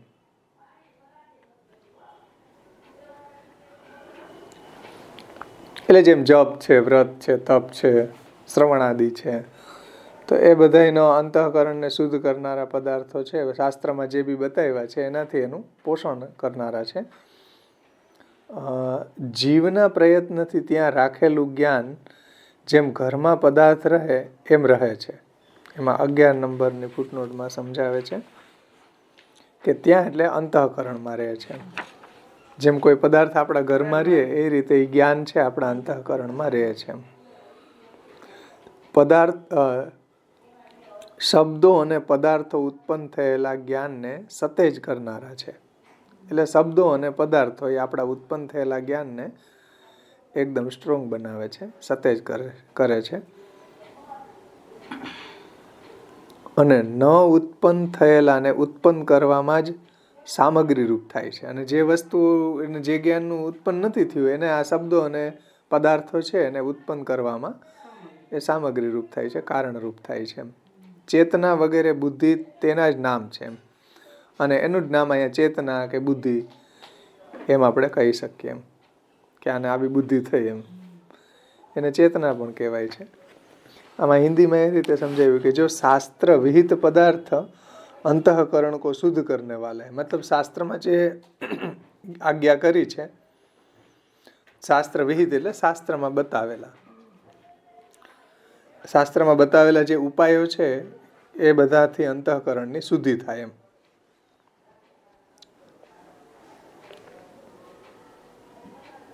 और वे पोषक है. जो शास्त्र विहित पदार्थ अंतःकरण को शुद्ध करने वाले हैं वो पोषक है. जीव के प्रयत्न से अंतःकरण में स्थापित ज्ञान यों वहाँ अंतःकरण में स्थिर हो जाता है, जैसे घर में पड़ी हुई वस्तुएं वहाँ पर ही पड़ी रहती है. એટલે સ્થિર રહે છે એમ. એક જગ્યાએ તમે માનો કે આ મોબાઈલ અહીં મૂક્યો, સવારે જુઓ તો પાછો ત્યાં જ પીડ્યો હોય, એને કોઈ હલાવવાનું ન હોય. તો કહેવાનું તાત્પર્ય છે કે આપણા અંતઃકરણમાં એ જ્ઞાન છે સ્થિર થાય છે. જેમ ઘરમાં પડેલી વસ્તુ છે એ ત્યાં પડી રહે છે એમ. घर में पड़ी हुई वस्तु वहाँ ही पड़ी रहती है. शब्द और विषय यानी पदार्थ उत्पन्न का उद्दीपन करने वाले हैं और जो ज्ञान उत्पन्न नहीं हुआ है उस ज्ञान के उत्पन्न करने की सामग्री रूप है. આ શબ્દો અને વિષય પદાર્થો उस ही के नाम चेतना और बुद्धि आदि है. અને એનું જ નામ અહીંયા એવું જ જ્ઞાન જે છે એનું નામ ને બીજા અર્થમાં જોયું તો કે ભાઈ બુદ્ધિ કે ચેતના એવા નામથી નહીં ઓળખાય છે.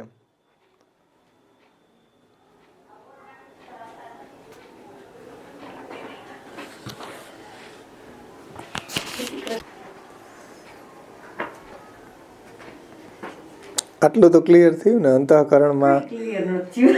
લે અંતઃકરણમાં મધુમાન જ થઈ ગયું. બધું થઈ જાય ને. થઈ ગયું. કોઈ બી જ્ઞાન છે આપણને, કોઈ બી પદાર્થ, કોઈ બી જ્ઞાન જે આપણને થાય એ આપણને જેવી રીતના કોઈ અંતઃકરણની જેમ શાસ્ત્રમાં વિહિત બતાવેલા પદાર્થો છે એ આપણે સાંભળીએ કે એવું કરીએ તો એને કારણે આપણને એ જ્ઞાન સ્થિર થાય ને, અંતઃકરણ શુદ્ધ થવાને કારણે. એટલે કોઈ બી જ્ઞાન જે છે આપણને કોઈ પદાર્થોથી અથવા કોઈ વસ્તુને જોવાથી આપણને એ વસ્તુનું જ્ઞાન થઈ જાય છે એમ. એટલે જો શાસ્ત્ર વિહિત પદાર્થ है अंतःकरण ने शुद्ध करने वाले અને પોષણ કરવા વાળા છે. जीव के प्रयत्न से अंतःकरण में स्थापित ज्ञान यों वहाँ अंतःकरण में स्थिर हो जाता है जैसे घर में पड़ी हुई वस्तु पर वस्तुएं पड़ी रहती है એવી જ રીતના એમ શબ્દ અને પદાર્થોથી ઉત્પન્ન થાય, એનાથી ઉદ્દીપ્ત થાય, ઉદ્દીપન થાય. અને જે જ્ઞાન આપણને ઉત્પન્ન નથી થયું એ જ્ઞાન ઉત્પન્ન કરવા વાળી સામગ્રી જે કંઈ બી છે, શબ્દો અને વિષયો, એનાથી આપણને વિશેષ જ્ઞાન ઉત્પન્ન થાય એમ. અને એને જ બુદ્ધિને ચેતના કહેવાય. એક પ્રોસેસ બતાવી છે આપણને કે ભાઈ કઈ રીતે કોઈ વસ્તુનું જ્ઞાન આપણને થઈ રહ્યું છે એમ. હવે પછી એને એપ્લાય કરશે કે આપણને જે જ્ઞાન થઈ રહ્યું છે તો ભગવદ્રૂપ એ જ્ઞાન એક છે, એની ઉત્પત્તિ અનેક પ્રકારે થાય છે. એમાં 12 નંબરની ફૂટનોટ છે. ભગવદ્રૂપ તે જ્ઞાન એક જ છે પણ એની ઉત્પત્તિ છે એ અનેક પ્રકારે થાય છે. એમાં 12 નંબરની ફૂટનોટ છે. પેલા હિન્દીમાંથી લઈ લો. यह ज्ञान भगवद रूप होने से एक ही है, उनकी उत्पत्ति अनेक रूपों से होती है, अनंतता में भी 10 प्रकार की लीला की तरह निरूपण किए जाते हैं. હવે 10 પ્રકાર અહીંયા સમજાવે છે ને. जो वह ज्ञान भगवद रूप होने से एक ही है, उनकी उत्पत्ति अनेक रूपों से होती है, अनंतता में भी 10 प्रकार की लीला की तरह, જેમ ભગવાનની આ 10 પ્રકારની લીલા છે એની જેમ આના પણ 10 રીતે નિરૂપણ કરવામાં આવે છે. ભગવદ રૂપ તે જ્ઞાન એક છે, તેની ઉત્પત્તિ અનેક પ્રકારે થાય છે. એમાં 12 નંબરની ફૂટનોટ છે કે ઉત્પત્તિ એટલે આવિર્ભાવ. અહીંયા ઉત્પત્તિ એટલે એનો આવિર્ભાવ સમજવો જોઈએ. જ્ઞાન એક જ હોય તો દરેક શરીરવાળાને જુદું કેમ થાય છે? હા, આને અલગ થાય, ઓને અલગ થાય, ઓને અલગ થાય, ઓલો અલગ સમજો, ઓલો અલગ સમજો. સાસુએ કીધું વહુને કે કોઈડમાં દીવો મૂક ને ઓલી સમજી કે ઓઈડમાં દીવો મૂક. હવે અલગ અલગ કેમ થાય છે?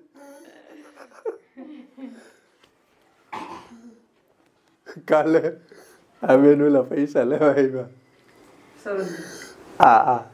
બિલના મોટરનું, તો પૈસાનું કંઈક કીધું અને મેં કીધું જય શ્રી કૃષ્ણ. એ કે 80 રૂપિયા નહીં, એમ જય શ્રી કૃષ્ણ ને 80 રૂપિયા બે એમ થઈ જતી, સમજ્યા નહીં. એ કે 80 નહીં 50 આપો. એ કીધું જય શ્રી કૃષ્ણ, જય શ્રી કૃષ્ણ, કે 80 રૂપિયા. એમ આમ સેમ લાગે ત્યારે બહુ સમજાણું નહીં, એમ કે 80 નહીં 50 દેવાના. ઠેક. મેં કીધું તમે હું બોલ્યા? મેં કીધું જય શ્રી કૃષ્ણ બોલ્યો. કે હું એમજી 80 રૂપિયા.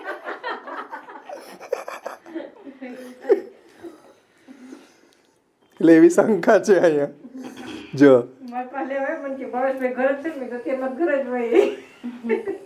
એટલે શંકા એવી છે કે ઉત્પત્તિ એટલે આવિર્ભાવ અને જ્ઞાન એક જ હોય તો દરેક શરીરવાળાને જુદું કેમ થાય છે? જુદું જુદું થાય ને. એનું સમાધાન આ વાક્યથી કરે છે કે આથી એ સર્વત્ર રહેલું હોવાનું સિદ્ધ થાય છે. ભગવદ્રૂપ જ્ઞાન આથી તે સર્વત્ર રહેલું હોવાનું સિદ્ધ થાય છે. તે એક હોવા છતાંય આકાશની પેઠે ઉપાધિઓને લીધે જુદું જુદું તથા હદવાળું જણાય છે. એટલે જેમ આકાશ એક છે પણ વચ્ચે જે ઉપાધિ હોય, માનો કે દરવાજામાંથી જુઓ તો દરવાજા જેવડું દેખાય, દરવાજાની ઉપાધિને કારણે. બારીમાંથી જુઓ તો બારી જેવડું દેખાય. આપણા ઘરની અંદર જેટલો સ્પેસ હોય ત્યાંથી આકાશને જુઓ ગોળ તો એવડું દેખાય. એમ જેવડી ઉપાધિ એવડું આકાશ આપણને દેખાય. એમ એ રીતે અહીં કહે છે કે આકાશની પેઠે ઉપાધિને લીધે જુદું જુદું આકાશ દેખાય છે, હદવાળું દેખાય છે. હકીકતમાં આકાશ તો એક બ્રોડ છે, એમ વિશાળ છે. તે આકાશ એક હોવા છતાંય આકાશની પેઠે, એટલે તે જ્ઞાન એક હોવા છતાંય આકાશની પેઠે ઉપાધિઓને લીધે જુદું જુદું હદવાળું જણાય છે. એ પણ આથી સિદ્ધ થાય છે. એટલે કીધું અનેક પ્રકારે ઉત્પન્ન થાય છે. એમ કીધું ને, ભગવત રૂપ જ્ઞાન છે પણ એની ઉત્પત્તિ છે એ અનેક પ્રકારે ઉત્પન્ન થાય. એમ ઉપાધિને કારણે, જેમ આકાશ છે એ ઉપાધિને કારણે અનેક પ્રકારનું દેખાય છે, એ રીતે જ્ઞાન પણ અનેક પ્રકારે ઉત્પન્ન થાય છે, એટલે આવિર્ભાવ થાય છે. ઉત્પત્તિના પ્રકાર અનંત હોવા છતાં પણ લીલાની પેઠે એના 10 પ્રકાર કહેવામાં આવે છે. એટલે ઉત્પત્તિના પ્રકાર તો અનંત છે, પણ લીલાની પેઠે ભગવાનની લીલા 10 છે. એ પ્રકારે અહીંયા એના 10 પ્રકાર કહેવામાં આવે. એમાં 13 નંબરની ફૂટનોટ છે કે સમૂહોના વિભાગથી એનું જ્ઞાન સહેલાઈથી સિદ્ધ થાય છે, એવો અર્થ છે. સમૂહોના વિભાગથી તેવું જ્ઞાન સહેલાઈથી સિદ્ધ થાય છે, એવો અર્થ છે.